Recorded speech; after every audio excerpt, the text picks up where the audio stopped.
সঞ্জিত ভাই, আপনি কি হাদিস অস্বীকার করেন? জি, এখন শোনা যাচ্ছে।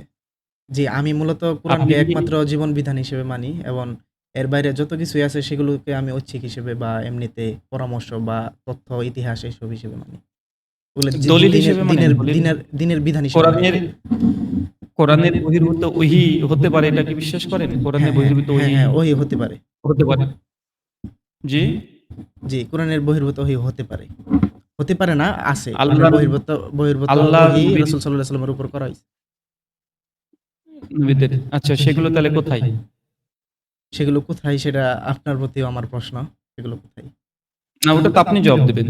আমরা তো বলব হাদিসে আছে। না, সেগুলো যেহেতু আমার যে বিষয়ে আমার সন্দেহ এবং যে বিষয়ে আমার কোনো কিছু জানা নেই সেটা আল্লাহ তাআলা অনুসরণ করতে আমি না বললাম, বলছে। হ্যাঁ, ওগুলা এবং হাদিসে আছে। হ্যাঁ, ওইগুলোই ইমাম মালিক থেকে শুরু করে ইমাম বাইহাকির যুগ পর্যন্ত ৪০০ শতক পর্যন্ত আপনার যে সংশয় যে কোরআনের বহির্ভূত ওহী হতো সেগুলো কোথায় আছে, কোথায় আছে? তো যারা ইলম পাশু, একদম ইমাম মালিক থেকে শুরু করে ইমাম বাইহাকির যুগ পর্যন্ত ৪০০ শতক পর্যন্ত মুহাদ্দিসগণ, ফুকাহাগণ তারা হুম, তন্ন তন্ন করে খুঁজে এক দেশ থেকে আরেক দেশ গিয়ে একটা ওইরকম ধরনের ওহী পাওয়ার জন্য তারা শত শত মাইল কষ্ট করে তাদের উপার্জিত টাকাকে তারা ব্যয় করে তারা ওই ওহীগুলোকে খোঁজার জন্য তারা বিভিন্ন রকমের গবেষণা, চিন্তা, ফিকির তারা করে যত রকমের প্রচেষ্টা করার দরকার সমস্ত কিছু চেষ্টা করে তারা বের করে আমাদের সামনে হাদিস আকারে সেগুলোকে নিয়ে এসছে। হুম, বুঝতে পারছি। যদিও আমি এবার এগুলো বলুন, এগুলো ওইসবভাবে মানি না। যদিও আমি আপনাকে একটি প্রশ্ন মানেন না করতে কেন? এসেছিলাম। মানেন না কেন? মানি না কারণ সেটা যদি এতটাই তাদের দিকগুলো যদি তাদের বর্ণনা করা যদি সহি হতো তাহলে কোনো মতবিরোধ থাকতো না। তাদের ভিতরে কিসের মতবিরোধ? যেমন এক হাদিস আরেক হাদিসের সাথে সংঘর্ষ করতো না, এরকম। আর পাশাপাশি আরেকটা বিষয় হলো এক যে হাদিস, আচ্ছা, আচ্ছা। তার মানে আপনার কাছে মূল কথা হচ্ছে যে হাদিসের মধ্যে স্ববিরোধিতা আছে। অতএব এই হাত থেকে হ্যাঁ, বোঝা গেল যে এই না, হাদিসগুলো হাদিসের ভিতরে সঠিক যে নয়। স্ববিরোধিতা আছে এর জন্য আমি যেটা বোঝা গেল হাদিস সঠিক নয় এমন বলব না। এর ভিতরে নবীর কথাও রয়েছে। তাহলে? তবে সেগুলোর মানদণ্ড আমি কুরআন দ্বারা যাচাই করে চলি। এটাই। তবে না, আমি না, একটি আমি প্রশ্ন করতে আপনাকে, আসছিলাম আপনাকে। না, না, আপনাকে স্ট্যান্ডার্ড খাড়া করেন। আপনাকে একটা স্ট্যান্ডার্ড খাড়া করে হ্যাঁ, উসুল খাড়া করেন। আচ্ছা, শোনেন, আমরা স্ট্যান্ডার্ডটা যদি আমি বলে দিচ্ছি আউটরাইট আলোচনা স্ট্যান্ডার্ডটা। করি, আলোচনা হয়ে যাবে। কিন্তু যখন আমরা একটা নিজেদের নীতিমালা, আমি তার জন্য সবসময় বলি, যেমন একজন হানাফি ভাই ছিল, তার সঙ্গে আমি কথা বলতে হয়, আগে উসুল ঠিক করেন। হ্যাঁ, এখন আচ্ছা, ঠিক আছে। আমি আমার মানে স্ট্যান্ডার্ডটা হাদিসকে বলে নেই। আপনাদের অস্বীকার করার কারণ, আমি প্রথম কথা বলি, হাদিসকে অস্বীকার করার আপনার পেছনে যৌক্তিকতা বা কারণ কি, এটা আপনাকে আগে একটা উসুল তার করতে হবে। যেন আপনি একটু আগে বললেন যে হাদিসগুলো যদি ওহী হতো, সেই ধরনের ওহী হতো, তাহলে এক হাদিস আরেক হাদিসের সঙ্গে এত স্ববিরোধিতা কেন, তাই না? হ্যাঁ, হ্যাঁ। মূলত আমি আমার স্ট্যান্ডার্ডটা আগে আপনাকে ক্লিয়ার করে দেই। আমি মূলত আচ্ছা, আপনি যে যে পজিশন নিয়েছেন যে হ্যাঁ। হাদিসের মধ্যে স্ববিরোধিতা আছে, অতএব হাদিস এগুলো অথেন্টিক নয়, এটাই কি? না, আমি সবগুলোকে অথেন্টিক মানে আনঅথেন্টিক বলতেছি না তো। এর মধ্যে যেগুলো অথেন্টিক সেগুলো আমি কুরআন দ্বারা যাচাই করে চলতেছি। এটাই। আচ্ছা, তারপরে সেকেন্ড উসুল আপনার কাছে প্রয়োগ করছেন আপনি, যদি তারপরে হাদিসের মধ্যে যদি স্ববিরোধিতা হয়ে যায়, আপনি প্রথমেই আপনি ধাপে বাদ দিয়ে দেন না, এবং তারপরে আপনি সেই হাদিসটাকে কোরআনের সঙ্গে সম্পৃক্ত দেখেন জি, যে কোরআনের সাথে কোরআনের কোনটা সঙ্গে কোনো সম্পৃক্ত আছে। কানেকশন আছে না নাই। কোনটা সম্পৃক্ত আছে সেটা আমি দেখি। সম্পৃক্ত না থাকলে সেটা আমি আচ্ছা, দেখা যাচ্ছে কোরআনের সঙ্গে সম্পৃক্ত না বা কোরআনের বিরুদ্ধেও যায় না, হুম।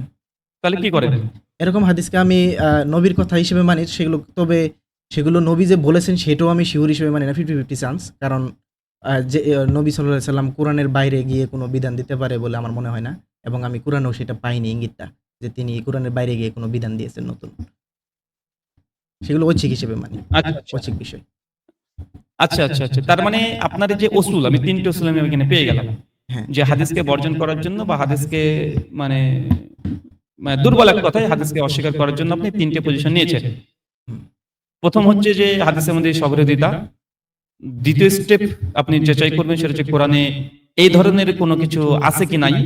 হুম, আর তৃতীয়, আপনি যে পজিশন নেন যে সেই হাদিসটাকে আপনি দেখেন যে মানে কোরআনের সঙ্গে স্ববিরোধিতা হচ্ছে না, তবে কোরআনের সঙ্গে সঙ্গতিপূর্ণ কোনো কিছু আসছে কিনা, তাই তো? আচ্ছা, সেম এই উসুলটাই, আপনি যে উসুল দিয়ে হাদিসকে অস্বীকার করছেন, আমি এই উসুলটা এখন কোরআনের ক্ষেত্রে লাগাবো। যদি কোরআনের মধ্যে কোনো পরস্পর বিরোধী আমি আয়াত পাই, হুম, ধরেন আমি পেলাম হুম, একটা, হুম। জাস্ট ফর মানে একটা জাস্ট এক্সাম্পল, একটা উদাহরণ, আমাদের কি করণীয়? না, কোরআনের ভিতরে কোনো সাংঘর্ষিক আয়াত নেই বরং একে অপরের পরিপূরক এবং সাদৃশ্যপূর্ণ। আচ্ছা, তার মানে ধরেন আমি আপনাকে বললাম, ধরেন আছে ধরেন। না, আমি ঠিক আছে? ধরতে পারবো না তো। আমার এটা হ্যাঁ। বিশ্বাসের খিলাফ। ও আচ্ছা, আচ্ছা, আচ্ছা, আচ্ছা, আচ্ছা। আচ্ছা ঠিক আছে, একটা আয়াত খোলেন তো। সূরা আম্বিয়ার ৯৮ নম্বর আয়াত খোলেন। ২১ নম্বর সূরা ৯৮ নম্বর আয়াত। সূরা আম্বিয়ার ৯৮ নম্বর আয়াত। জি। সূরা আম্বিয়া। আচ্ছা, এগুলো আপনার আর্গুমেন্ট গুলো বলার পরে আমাকে একটু সময় দিন আপনাকে প্রশ্ন করার। হ্যাঁ, অবশ্যই, অবশ্যই। না, আমি আগে আপনার যাচাই করব যে আপনি হাদিসকে অস্বীকার করার জন্য আপনি যে অসুল দাঁড় করাচ্ছেন, আমি সেই অসুলটা আমি কোরআনের ক্ষেত্রে প্রয়োগ করব। দিয়ে দেখব। আচ্ছা, কারণ আমি আপনি নিশ্চয়ই তোমরা যাই হ্যাঁ, মানে কোরআনের বহির্ভূত যে জ্ঞান নিন না কেন, সেটা কোরআন দিয়ে যাচাই করতে হবে না ভাই আমাকে? হ্যাঁ, হ্যাঁ, অবশ্যই। তো নিশ্চয়ই আপনি যে তোমরা এবং ফর্মুলা সেট আল্লাহ করছেন, যে ছাড়া উসুল সেট যাদের করছেন, সেই উসুলটা আমি কোরআনের ক্ষেত্রে লাগাবো। তাই যে কোরআনের ক্ষেত্রে লাগিয়ে কোরআনকে আমরা কোনো কিছু প্রমাণ করব না, কোনো কোরআনকে আমরা বাতিল করতে পারছি না। না, বা কোরআনের ক্ষেত্রে প্রয়োগ করেও কোরআনের মানে বিরুদ্ধে যাররা পরিমাণে কোনো অভিযোগ দাঁড় করাতে পারছি না, তখন আমরা বুঝবো না আপনার এই উসুল এই আর্গুমেন্ট ঠিক।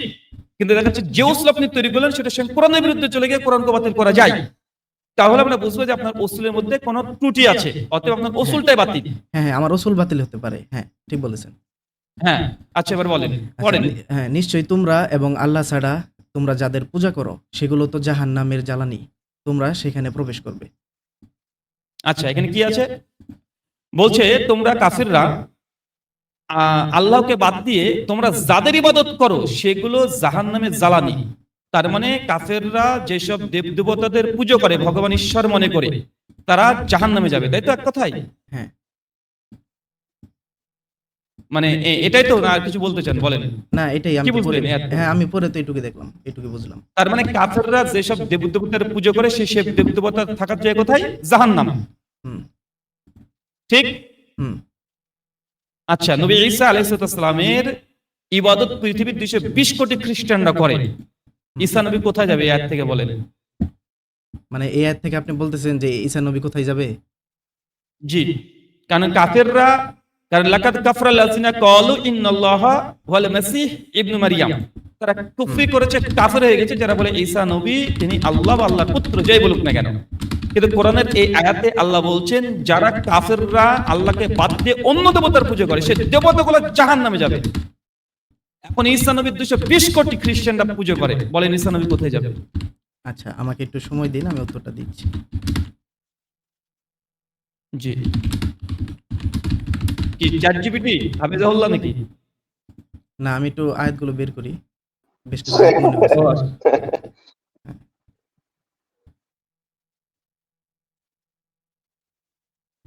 বের করার তো কিছু নেই ভাই, পরিষ্কার জলজলে চকচকে কোরআন হচ্ছে ডিটেল, পরিপূর্ণ, সম্পূর্ণ, হ্যাঁ, আমি সেটাই তো বিস্তারিত।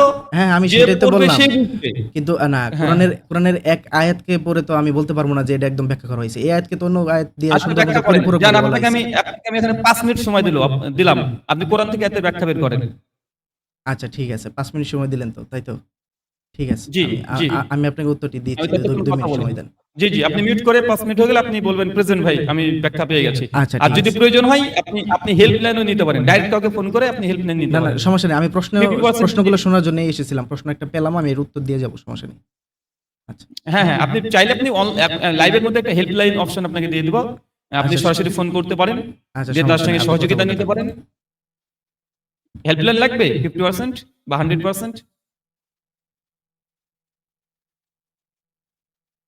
আচ্ছা ওকে। আমাদের সঙ্গে শিহাব মুহতাদি ভাই এবং শাকিল আহমেদ। শিহাব ভাই কেমন আছেন? আসসালামু আলাইকুম ওয়া রাহমাতুল্লাহি ওয়া বারাকাতুহু। আলহামদুলিল্লাহ। আসসালাম ওয়া রাহমাতুল্লাহি ওয়া আপনি বারাকাতুহু। ভালো আছেন? জি, জি, আলহামদুলিল্লাহ। জি, জি, জি।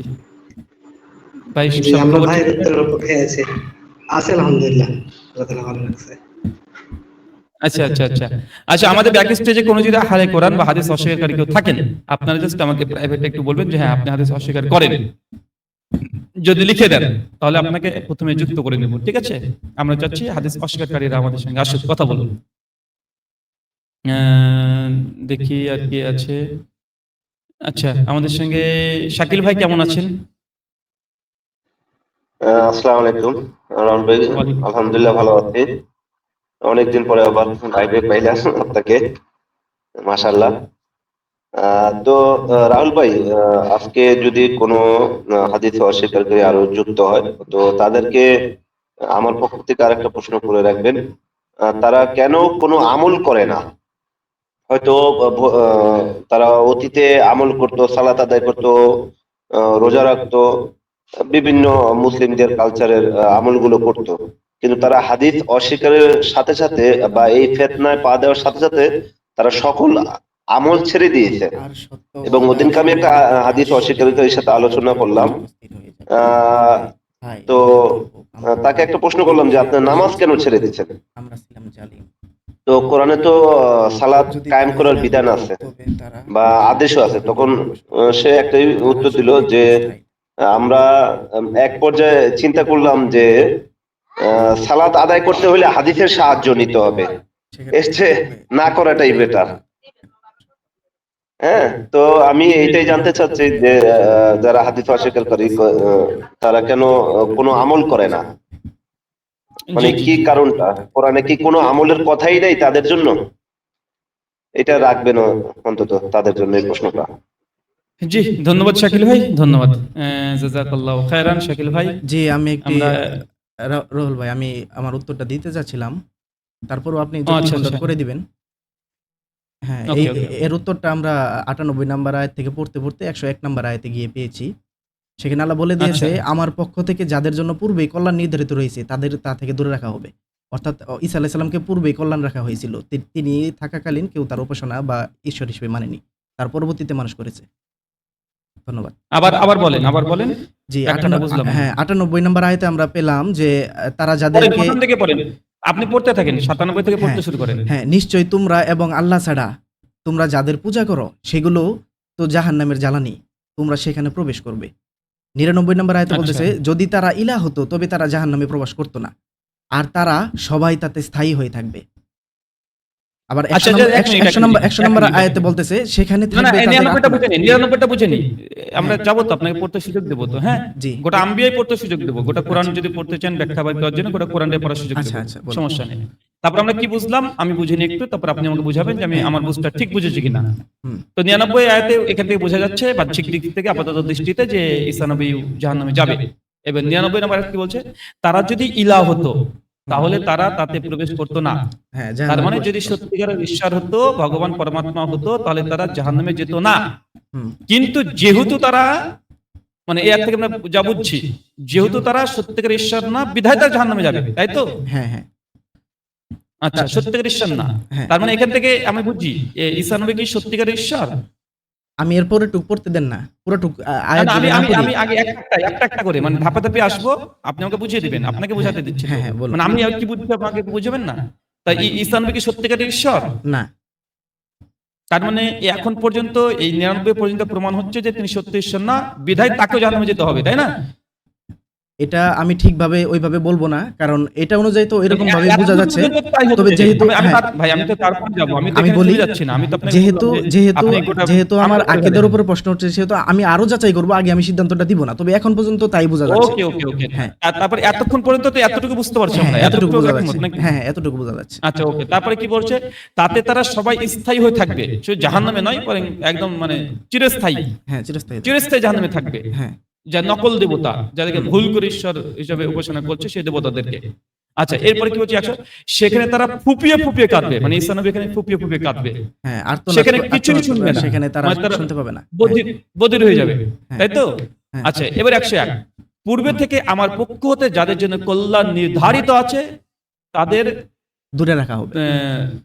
তাদের তুথুকে অর্থাৎ জাহান্নাম থেকে বহু দূরে রাখা হবে। এটা কাকে বলা হচ্ছে? এটা ঈসা আলাইহিস সালামকে বলা হচ্ছে। ঈসা আলাইহিস সালামকে তো পূর্বেই আল্লাহ তাআলা কল্যাণ দিয়ে রাখছে। আচ্ছা, এবার ১০২ পড়ি। তারা জাহান্নামের ক্ষীণতম শব্দও শুনবে না, আর তারা তাদের মনের বাসনা অনুযায়ী চিরকাল বসবাস করবে। হ্যাঁ, আচ্ছা, তারপরে বলছে ১০৩, মহাত্রাস তাদের চিন্তাযুক্ত করবে না, ফেরেশতাগণ তাদের অভ্যর্থনা জানাবে, এটাই তোমাদের দিন যার ওয়াদা তোমাদের দেওয়া হয়েছিল। জি। সেদিন আমি আকাশকে গুটিয়ে নেব যেভাবে লিখিত কাগজ দলিল। আচ্ছা, এখান থেকে কিভাবে আপনি বুঝলেন ১০২ থেকে যে সেই সব দেবতাদের কথা বলা হচ্ছে? আল্লাহ কোন দেবতাকে আল্লাহ আগে থেকে তিনি করে রেখেছেন? যেহেতু ঈসা আলাইহিস সালাম আল্লাহ তাআলার নবী ছিল, কোরআন পড়ে আমরা জানি। তাকে আল্লাহ তাআলা আগেই কল্যাণ দিয়ে রেখেছেন এবং পরবর্তীতে তাকে ঈশ্বর হিসেবে মানুষ গ্রহণ করেছে। সে তো আল্লাহ আগেই তাকে কল্যাণ দিয়ে রেখেছেন। আল্লাহ এখানে স্পষ্ট করে দিয়েছেন যে যারা পূর্বে আল্লাহ তাআলা কল্যাণ পেয়েছে তাদেরকে জাহান্নামের ধারে কাছে নেওয়া হবে না।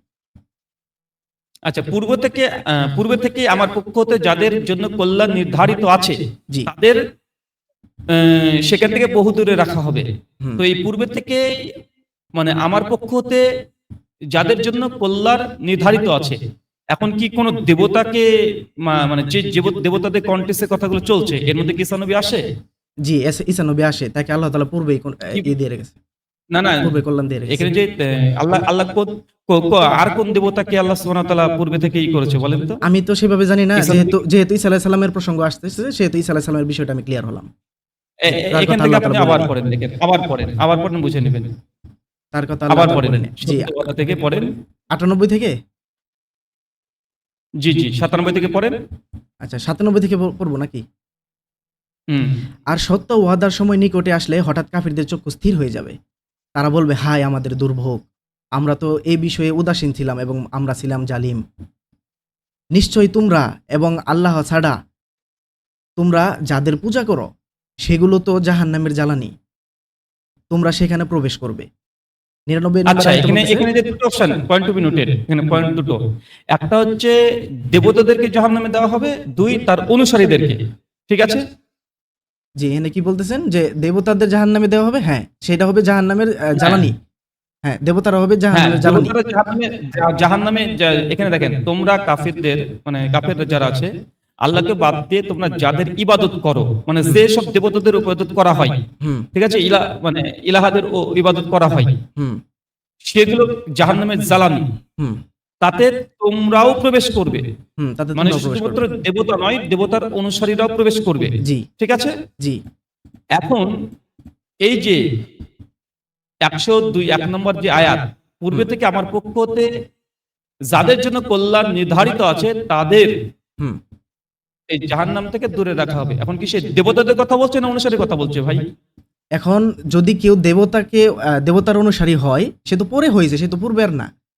মূলত আপনি যদি ঈসা আলাইহিস সালামের কথাটা যেহেতু আমাকে বলেছেন, দূরে এখানে কাকে রাখা হচ্ছে? এখানে আল্লাহ যে এখানে যে কল্যাণ, আল্লাহ যে পূর্বে থেকে আমার পক্ষ হতে যাদের জন্য কল্যাণ নির্ধারিত আছে, হ্যাঁ হ্যাঁ হ্যাঁ, এটা দেবতার কথা এটা- বলা হচ্ছে না, এ- বরং সে দেবতাদের অনুসারী যারা। না না না না, আপনি কিভাবে বলবেন? এখানে তো অনুসারীর কথা বলা নেই।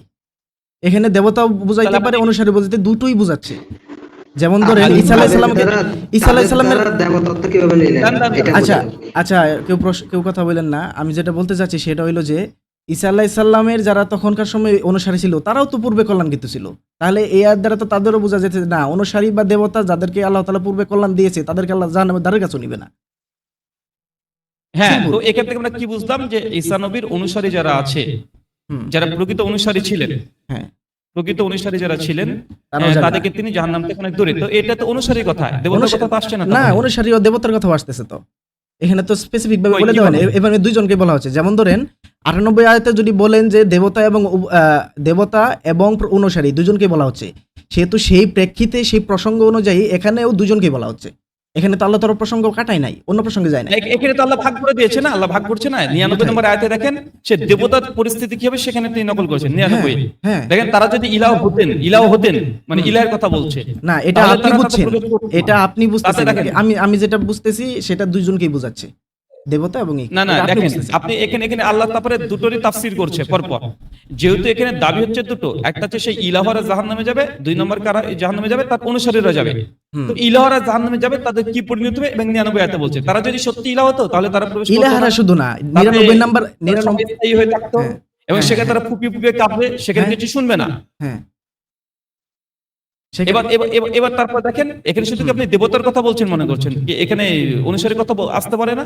হ্যাঁ, অনুসারী দেবতা দুটোই আসতেছে, প্রসঙ্গ তো একই। না, আমরা তো দেবতার কথা পেয়ে গেলাম দুটো আয়াতে। এরপরে বলছে পূর্ব থেকে আমার পক্ষ থেকে যাদের জন্য কল্যাণ নির্ধারিত আছে তাদের সেখান থেকে বহু দূরে রাখা হবে। হ্যাঁ, তারা জাহান্নামে তো মানে পূর্ববর্তীতে ক্ষীণতম শব্দ শুনবে না। ঈসা আর আলাইহিস তাদের সালামকে মনের যেহেতু বাসনা- তারা ঈশ্বর রূপে মানে, ঈসা আলাইহিস সালামকে যেহেতু তারা ঈশ্বর রূপে মানে, ঈসা আলাইহিস সালামকে তো আল্লাহ তাআলা পূর্বেই কল্যাণ দিয়ে রেখেছে। এই আয়াত দ্বারা তো স্পষ্ট হয়ে গেল যে তাকে আল্লাহ তাআলা জাহান্নামের ধারে কাছেও নিবে না। না, আপনি এখানে আচ্ছা, এই এইটা ঈসা নিয়ে- নবীর কথা নিচ্ছেন। এটা আমি আপনি ধরে নিলাম না। হুম আমি তো এখানে নিলাম না, কিন্তু তার অনুসারী কথা নিলাম। আমি এখানে জাস্ট দুটো আয়াত 99 এবং 100 নম্বর আয়াত, এই দুটো আয়াত 100 নম্বর আয়াত পর্যন্ত আমি বুঝতে পারলাম যে এটা সে দেবতার কথা স্পষ্ট উল্লেখ করা হয়েছে, যে সে দেবতাদের পরিণতি কি হবে, তার সত্য দেবতা হলে তাকে জাহান্নামে দিতেন না। হুম। এবং তারা যদি এবং তাদেরকে মানে জাহান্নামে পূর্বে তারা ফুপিয়ে ফুপিয়ে কাঁদবে। এখন আমি 100 নম্বর আয়াত থেকে আমি আমার বুঝলাম, আমার আকেল জ্ঞান, আমার পিছনকার কোনো কিছু ধরেন আমি কিছু, আমার কোনো জ্ঞান নাই, আমি না, জাস্ট আমার পিছনকার জ্ঞান আমি আমার বলেন তো পিছনকার জ্ঞান কেন নিব না? আমি তো কোরআন তো পড়ে পাঠ করে আসতেছি সেই 1 নম্বর আয়াত থেকে। আমার তো প্রসঙ্গটা বুঝতে হবে। না না, আমি কোরআনই তো আল্লাহ তাআলা প্রসঙ্গ দিয়ে দিয়েছে। ওই জ্ঞানের কথা বলছি না, আমি ওই জ্ঞানের কথা, কোরআন না, কোরআনের বহির্ভূত কোনো জ্ঞানের কথা নিলাম না। আচ্ছা, নিলাম না। কোরআনের বহির্ভূত কোনো জ্ঞানের কথা আমি নিলাম না, যে কে কি করছে। হ্যাঁ, নিলাম না। তাহলে এখান থেকে তারপরে যে এই পূর্বে থেকে আমার পক্ষ থেকে যাদের কল্যাণ নির্ধারিত আছে, তখন পূর্বে থেকে কাদের পরে কল্যাণ নির্ধারিত আছে? ঈসা নবীর উম্মতের ধরেন আছে, ধরে নিলাম, হ্যাঁ, ধরে নেন।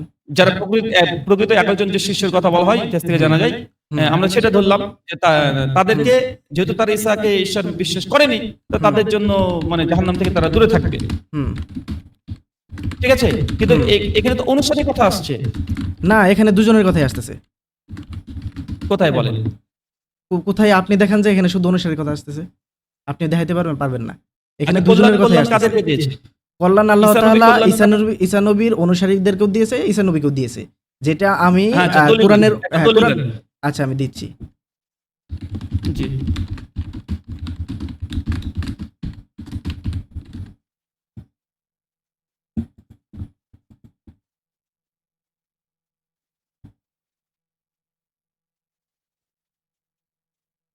যেমন ধরেন সূরা আল মাইদার 110 নম্বর আয়াতে আল্লাহ তাআলা ঈসা আলাইহিস সালামকে আল্লাহ তাআলা নিয়ামত দিয়েছেন।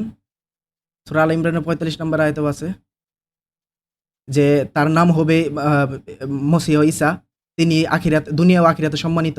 আল্লাহ তাআলা তাকে কল্যাণ দিয়েছেন। সূরা আল হাদিদের জি, জি। 27 নম্বর আয়াতে আছে, আমরা ঈসা ইবনে মরিয়মকে পাঠিয়েছিলাম, তাকে ইনজিল দিয়েছিলাম এবং তার অনুসারীদের মধ্য থেকে দয়া অনুকম্পা রাখলাম, অর্থাৎ অনুসারীদেরকেও আল্লাহ তাআলা দিয়েছেন কল্যাণ। সূরা আল হাদিদের 27 নম্বর আয়াত। জি, তাই তার আমরা এখান থেকে দুটোই পাচ্ছি না? হ্যাঁ, দুটোই পাচ্ছি। এখন ঈসা নবীকে পাচ্ছি, তার অনুসারীকে পাচ্ছি। হ্যাঁ, এখন এটা নিয়ে কি আরো কথা বাড়াবেন? কোনটা নিয়ে? মানে এই বিষয়টা নিয়ে আরো কথা কি বাড়াবেন, নাকি চাইলে অন্যরাও প্রশ্ন করতে পারবে? আমি একটা প্রশ্ন করে চলে যেতাম। আচ্ছা, শিয়াব ভাই কোনো কিছু বলবেন? মিউট করেছিলেন। হ্যাঁ, জি রাহুল ভাই। হ্যাঁ, আমি মনে করি যে ওনার প্রশ্নটা উনি বললে ভালো হয়। ও আচ্ছা আচ্ছা, না আমার এখানে প্রশ্ন আমার আরো এখানে ছিল, এখানে মূল যে প্রশ্নটা, যে এখানে যদি আমরা যদি এই ব্যাখ্যাও যদি নিই, তা আমার ব্যাখ্যাকে আপনি মানে ভুল বলবেন কিসে, আচ্ছা, মানে কোন দিক আচ্ছা, থেকে? আমি ওটাকে দিয়ে দেই, আপনার পুরোপুরি ক্লিয়ার করে দেই। সূরা আল হাদিদের 27 নম্বর আয়াত আচ্ছা, এখানে পড়ে শোনাই। মূলত তারপর argument তাদের আসে পিছনে আমি আমার সঞ্জিত ভাই, রাসূলদেরকে রাহুল- অনুগামী করেছিলাম। হ্যাঁ, সঞ্জিত ভাই, এখানে মূলত রাহুল ভাই যে আর্গুমেন্টটা দিতে চাচ্ছে সেটা হচ্ছে যে উনি তো বাধ্য না যে আপনার আকল যেটা বলে সেটা উনি নিতে, তাই না? যিনি আমি যেহেতু আপনাকে কোরআনে বলি, বলতেছে। তিনি রাহুল ভাই কি বলছে সেটা তো আমি বুঝতে পারছি। আমি আপনাকে বলি কি তিনি কি বলছে। তিনি বলতে চাচ্ছে যে সেখানে শুধু তো দেবতার কথা বলতেছে না, সেখানে তো অনুসারীদের কথা বলতেছে, যে যাদেরকে আল্লাহ তাআলা কল্যাণ দিয়েছেন তারা ছাড়া। কিন্তু আমি সেটা বলেছি, আল্লাহ তাআলা শুধু অনুসারীদের তো কল্যাণ দেন নাই, তিনি ঈসা নবীকেও কল্যাণ দিয়েছেন এবং তার সাথে সাথে তার অনুসারীদেরকেও কল্যাণ দিয়েছেন। সেই জন্য আল্লাহ তাআলা বলেছেন যে আল্লাহ যাকে আগে পূর্ববর্তীতে কল্যাণ দিয়েছিলেন তারা তাদেরকে জাহান্নামের ধারে কাছে নেওয়া হবে না। এটার আমি প্রমাণ দিলাম হলো সূরা আল হাদিদের 27 নম্বর আয়াত।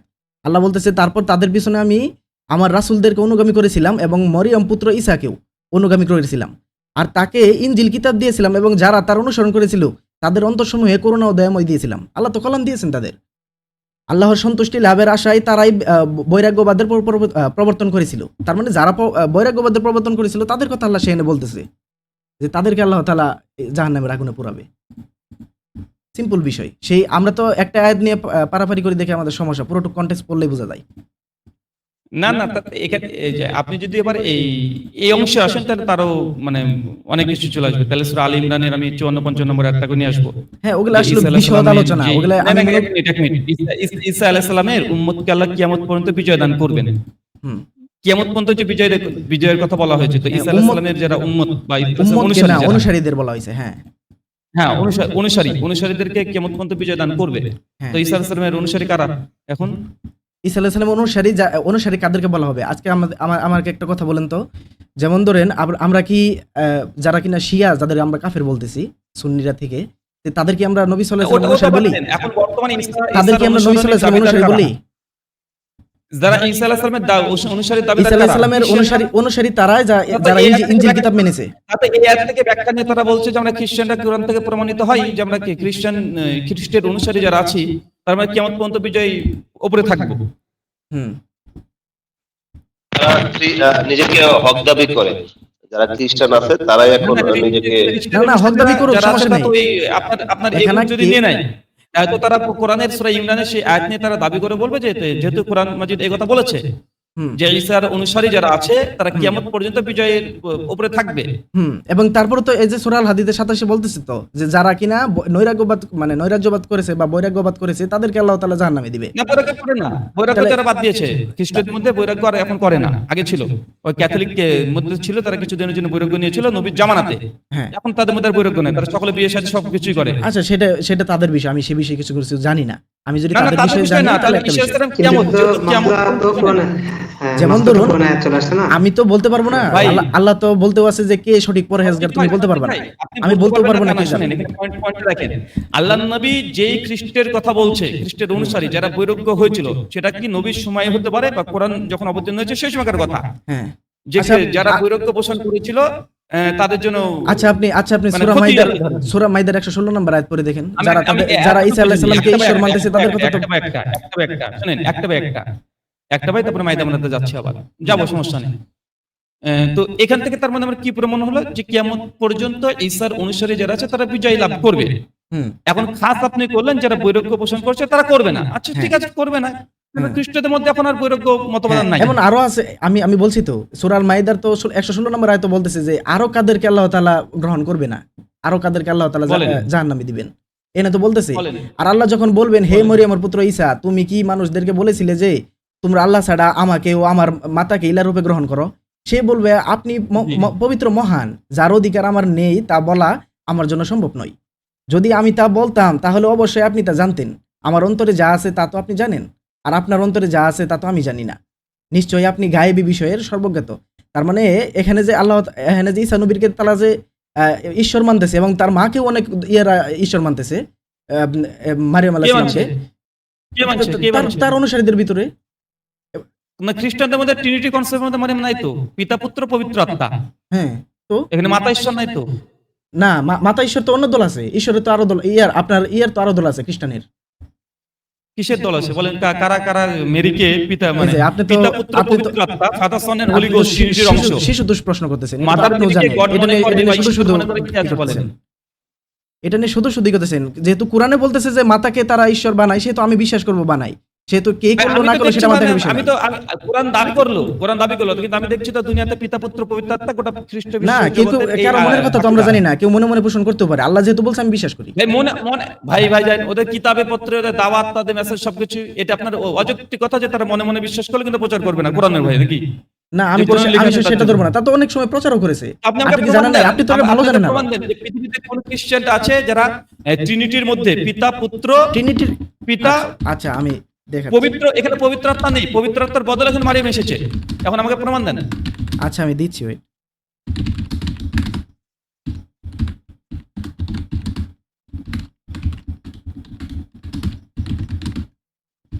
শোনেন, যখন আমরা আমার কথা হচ্ছে কি বলেন তো, এগুলো ব্যাখ্যা এই যে আপনি দেখেন, আপনি কিন্তু এক টপিক থেকে আরেক টপিকে গিয়েছেন, আমি কিন্তু সেখানকার আমার আর্গুমেন্ট আমি দিয়েছি।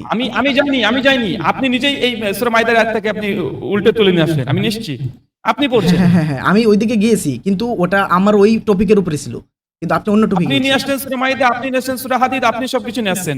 আপনি যখন পড়ছেন আমার প্রশ্ন যাচ্ছে আবার, এই যে কলেরিডিজিয়াম এই যে এই দলটার নামটা এত কঠিন একটা দল, মানে এত কঠিন একটা নাম, এই নামটা আমি উচ্চারণ করতে পারি না। কি আপনার তাফসীর কি? কলেরিডিয়ানিজম মানে আপনি এদের খ্রিস্টানদের একটি দল। গুগল বাবা তাফসীর নিয়ে আসছেন? না, আমি তো গুগল থেকে বের করে দিচ্ছি, আমি কোথা থেকে বের করে দিব? আমি তো গুগল থেকে বের করেছি এই যে কোয়ালিটি। কতটুকু অথেন্টিক আপনি চেক করেছেন? ইনজাকুম ফাসিকুম বিনাবাইন দেখুন ফাতাবায়ানু। আমার গুগল কতটুকু অথেন্টিক সেটা আমার জানার দরকার নেই। কোরআন যেহেতু আমাকে বলেছে যে কেউ কেউ সেটা যাচাই করো বাছাই করো। রুল ভাই, আচ্ছা গুগলের যে আপনি এটা সার্চ করলেন একটা পেয়ে গেলেন। রোল ভাই শুনুন না, আচ্ছা, গুগলে আমি কি বলি শুনুন।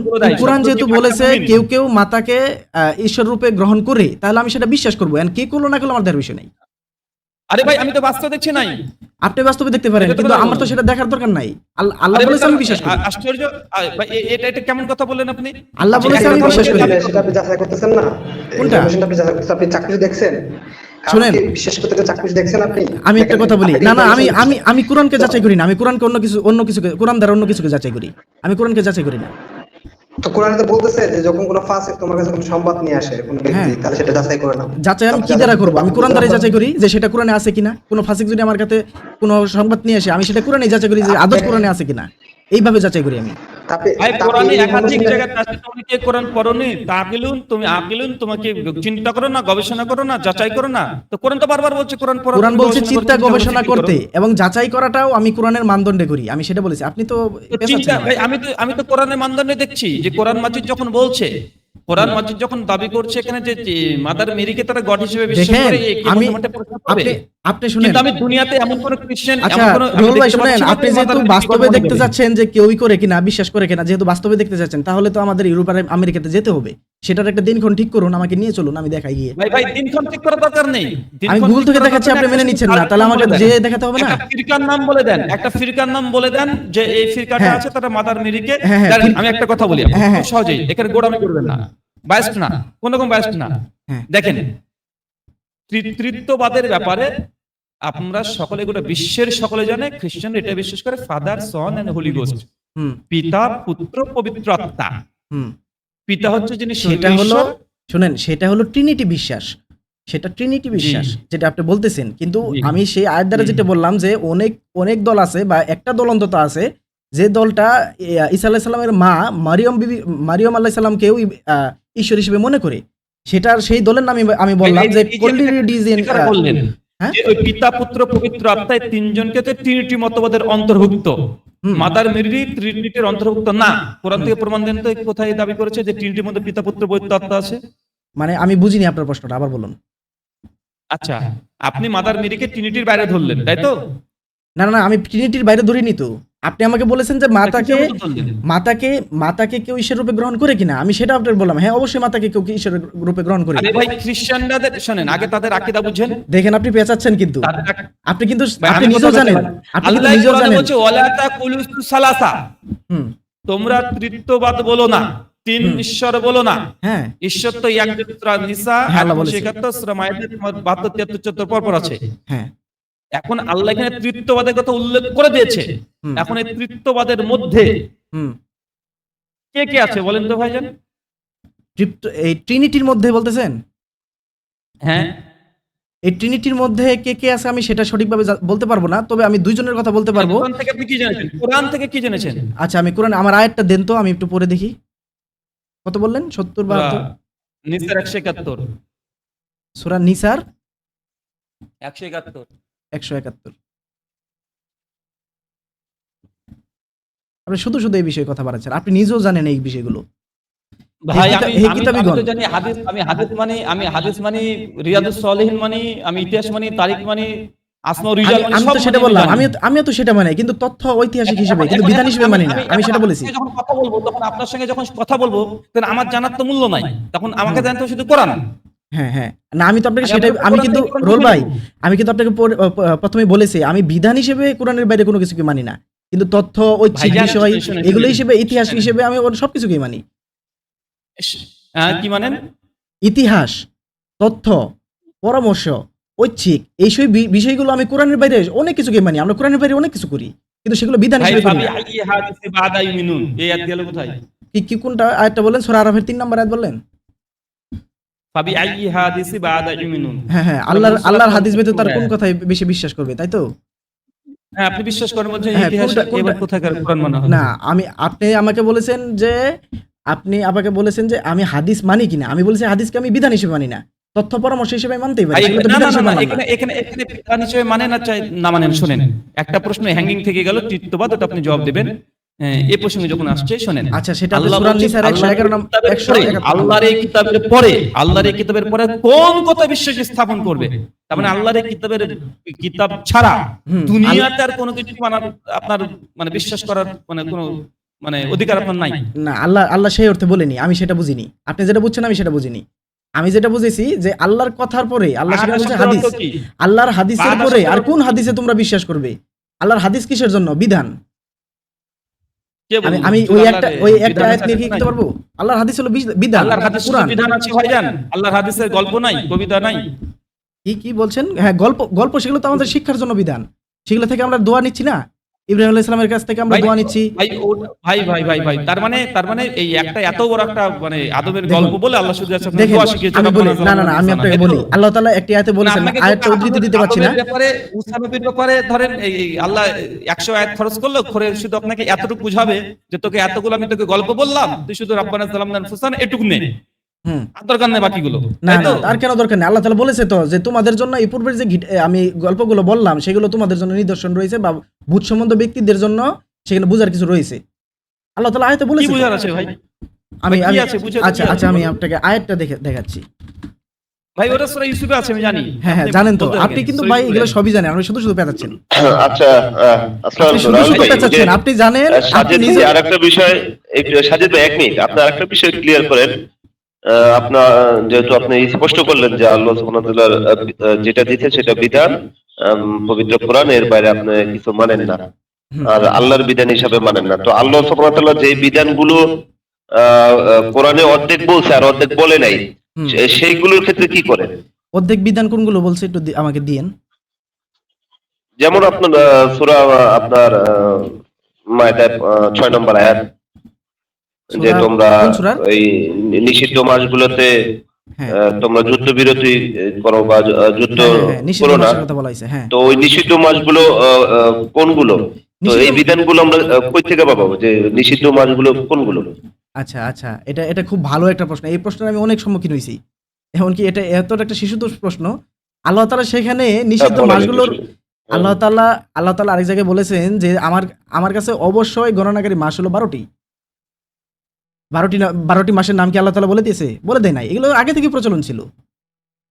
এগুলো আল্লাহ তাআলা অনুমোদন দিয়ে দিয়েছে। যেমন ধরেন একটা প্রাইমারি স্কুলে আমি এখন বলি শেষ নিষিদ্ধ করি। মাস, নিষিদ্ধ শেষ করি। মাসগুলো কোন? নিষিদ্ধ মানে কি? আমি শেষ করি। একটা বিষয় হচ্ছে আমি শেষ করি।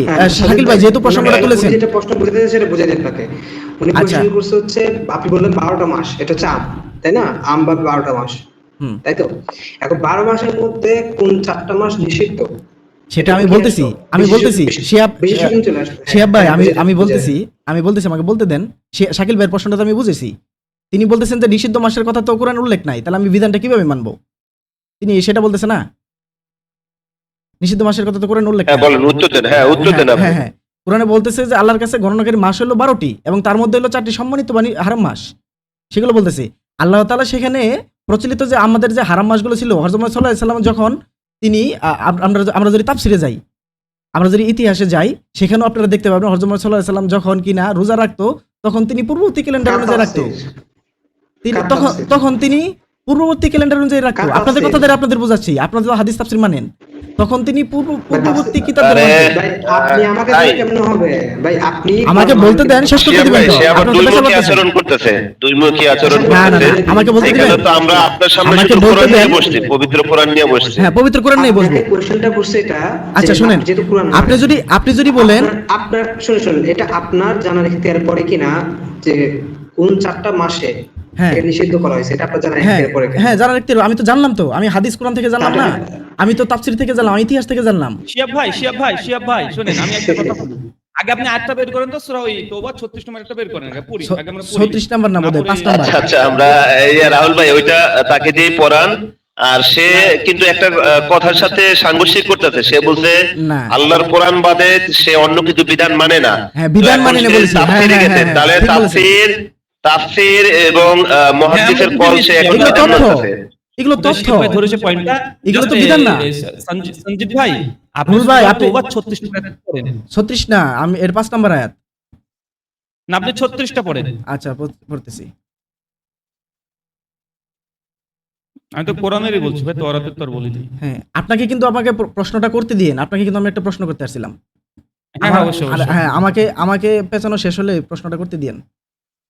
নিশ্চয়ই ভাই, আপনি মাসসমূহ কোরআন নিয়ে জিজ্ঞাসা করতে পেছানো হ্যাঁ, হচ্ছে, আপনি কেমন একটা কথা বলছেন? নিশ্চয়ই মাসসমূহের গণনা আমার কাছে সবসময় উত্তর নাও থাকতে পারে। তাই বলে যে কোরআনে নেই তা তো বলবো না। বুঝতে পারছেন বিষয়টা? নিশ্চয়ই জি, জি, মাস বলেন। হ্যাঁ, নিশ্চয়ই মাসসমূহের গণনা আল্লাহর কাছে 12 মাস। আল্লাহর কিতাবে। সে আল্লাহর কিতাবে এখানে করছে, কিন্তু আল্লাহর কিতাবে এখানে উল্লেখটা অন্য কোনো অনুবাদে নাই। আল্লাহ যেদিন আসমান ও জমিন না, সৃষ্টি না, আরবিটা করেছেন। পড়েন না, তাহলে ভাই যেহেতু নাই বলছেন, যেহেতু নাই বলছেন, আরবিটা পড়েন। না, আমি তো আরবি ওইভাবে পড়তে জানি না, আমি তো বাংলা পড়ি। ও আচ্ছা, দেখেন তাহলে ঠিক আছে। হ্যাঁ, আরবিতে আমি তো কিতাব আল্লাহ শব্দ আছে, দাঁড়ান আমি বের করি। আমি বের করি, তখন নচেত আপনি আবার বলবেন যে এখানে অনুবাদক হয়তো বা না, এখানে গান্ডি মেরে দিয়েছে। না, আমি আবার আরবি এতটাও না যে একদমই পড়তে জানি না। না, না, আরবিতে কিতাব শব্দ নেই। আছে শাহরুন ফি কিতাবিল্লাহ। জি জি, আমি বের করে দিচ্ছি, দাঁড়ান ভাই। না এখানে আবার কে বলবেন যে এখানে অনুবাদে ভুল করেছে, অনুবাদক এখানে হাদিস দোকানের জন্যই করেছে, তখন বুখারী মুসলিম আবার দোষে যাবে বুখারী মুসলিমের। আচ্ছা ভাই, অন্ততপক্ষে এতটুকু তো পড়তে পারবেন। দেখছেন আপনারা কোথা থেকে কোথায় হ্যাঁ, আসছেন? সেই আয়াত থেকে যেখানে আমাকে আটকানোর চেষ্টা করে দিলেন। ভাই, আমরা আমাকে কোরআনে কোরআনকে আছি প্রশ্ন ভাই, করতে দিলেন। আমরা গীতা বাইবেলে যাইনি। সেখান গীতা থেকে বাইবেলে দেখেন যাইনি, কোথায় কোরআনে আসছেন। ভাই, আমরা কোরআনে আছি, কোরআনের বাইরে যাইনি তো, গীতা না, বাইবেলে কোরআনের বাইরে তো গিয়েছি। যান নাই, কিন্তু টপিকটা দেখেন কোথা থেকে কোথায় আসছেন। আপনি কি এটা মনে করেন আপনি কোরআন দিয়ে আটকে যাবেন? কোনটা? আপনি কি এটা না, বিশ্বাস আমার করেন? কাছে প্রশ্ন নাই থাকতে পারে, আমার কাছে উত্তর নাই থাকতে পারে, তাই বলে যে কোরআনে নাই তা তো না। ভাই ভাই, এটা দেখেন, এটা দেখেন, এটা দেখেন ভাই, এটা দেখেন কি আছে হাসেন না ভাই, হাসেন না। হ্যাঁ, ভাই, এটা কি শাহরুন ফি কিতাব আল্লাহ, দেখেন ওটা বুঝতে 39 পারছেন? নম্বর আয়াত দেখাচ্ছেন? দেখেন দেখেন 39 নম্বর দেখতে আয়াত পাচ্ছেন? দেখাচ্ছেন? 36 দেখেন এখানে, দেখেন ফি কিতাব আল্লাহ, দেখেন এখানে বাংলাতে লেখা উঠছে, ইংরেজিতে হ্যাঁ, ফি লেখা উঠছে তো। কিতাব আল্লাহ, ফি মানে মধ্যে, কিতাব আল্লাহ মানে আল্লাহর কিতাবের মধ্যে। এই 4টি মাসের কথা নাম উল্লেখ আছে, যে 4টি মাস হারাম মাস, এটা কিতাব আল্লাহর মধ্যে আছে, মানে আল্লাহর কিতাবের মধ্যে আছে। হুম। আচ্ছা বলেন, এই কোরআন থেকে বারকান্ত ভাই 4টি হারাম মাসের নাম কি কি আছে? আল্লাহর দাবি এখানে ফি আচ্ছা, কিতাব আল্লাহ, আল্লাহর আচ্ছা, কিতাবে না, আছে। না, না, আমি আয়াতটা ভালো করে পড়ে দেখি, দাঁড়ান। জি পড়েন। আল্লাহ যেদিন আসমান ও জমিন সৃষ্টি করেছেন সেদিন ঠিক করা নিয়মে আল্লাহ শাহরুন ফি কিতাবিল্লাহ। হ্যাঁ, দেখেন এখানে তো আমি অনুবাদ পড়তেছি অন্যরকম, যদিও অন্য অনুবাদও কিতাবের বা কথাটা আছে। হ্যাঁ। অনুবাদ আপনার দেখবেন, কিতাবিল্লাহ মানে কি? আপনার আপনি লাফজান অনুবাদ করেন, লাফজান অনুবাদ করেন। আচ্ছা, ফি কিতাবিল্লাহ। ওয়েট, আমাকে একটু পড়তে দেন। হ্যাঁ পড়েন।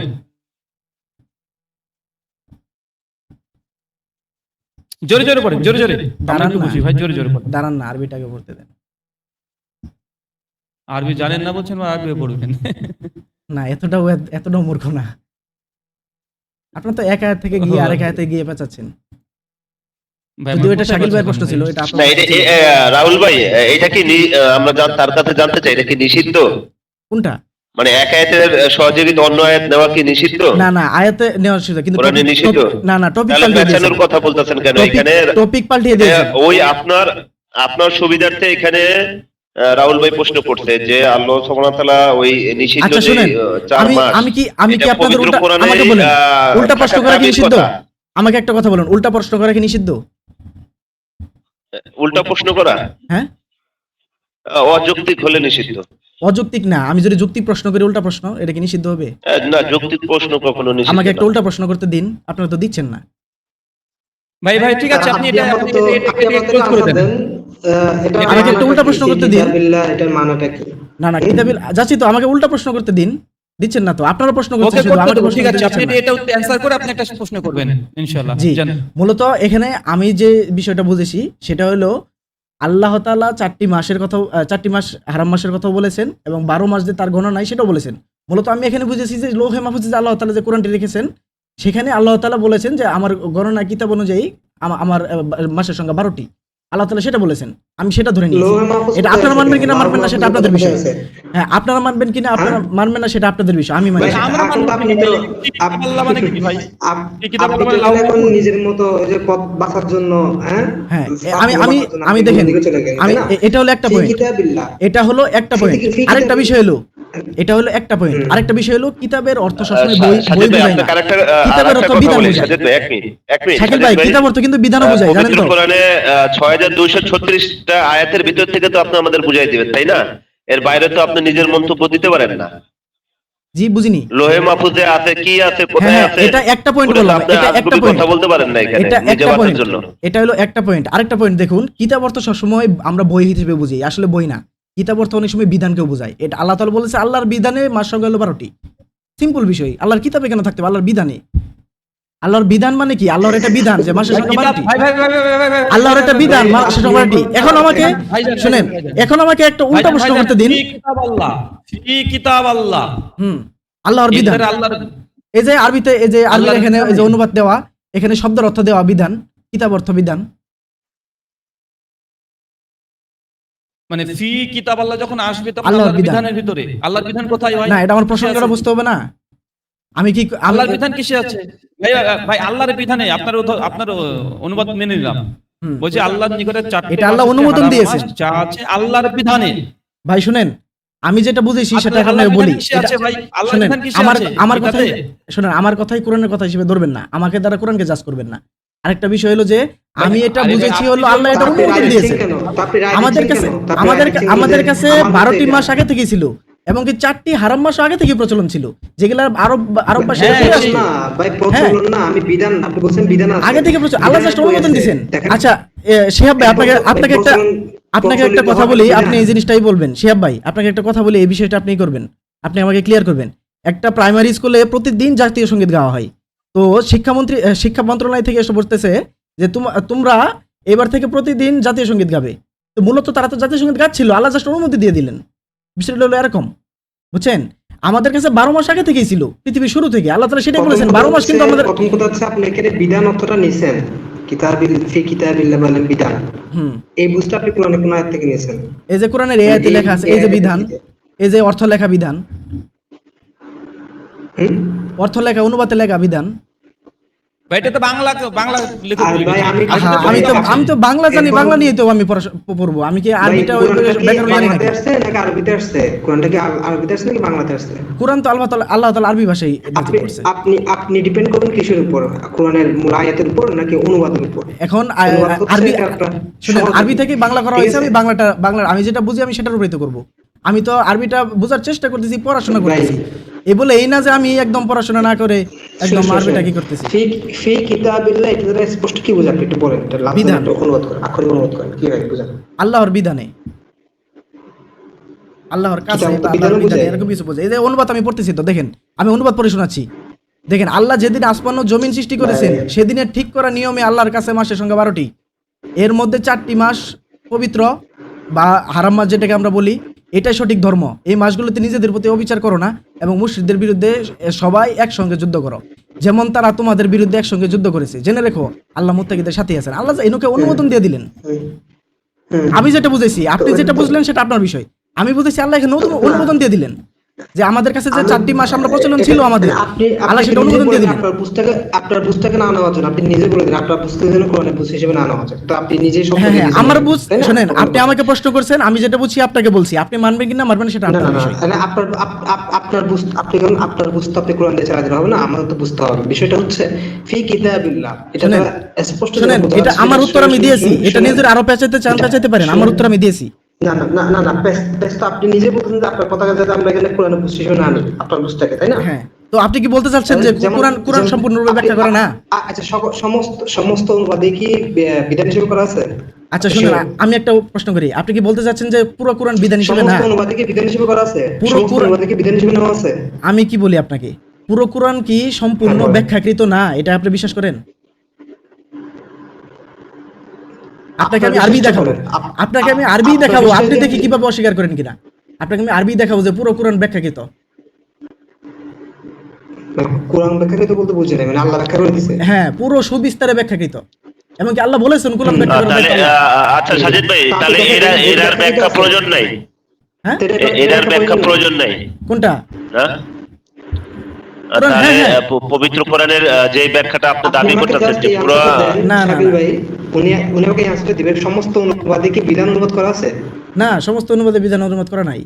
তো না এইটা আগে ঠিক করেন, এইটা আগে ঠিক করেন, ওই নিষিদ্ধ 4 মাসের নাম সহ আমাকে বলবেন। আচ্ছা আমাকে পবিত্র বলুন, কোরআনে দেখাইতে হবে তো। আচ্ছা আমাকে যেহেতু আপনি ঠিক করেন আগে। দেখুন, আমাকে যেহেতু কোরআন দ্বারা প্রশ্ন এটা করছেন, আগে আমার আমি প্রশ্নের কোরআন মানি উত্তরটা বলে দেন। এটা তো আপনি না দিয়ে এখন অন্যদিকে চলে যাচ্ছেন। না, পাল্টা শুনেন, শিয়া শুনেন, ভাইকে প্রশ্ন আমাকে করলেন। আমি আসা মাত্র আমাকে আমি প্রশ্ন বলছি করতে দেওয়া হয়নি, বরং সূরা আমাকে উল্টা প্রশ্ন তওবার করতেছে। 5 নম্বর আয়াতের ব্যাখ্যাটা আমাকে দেন।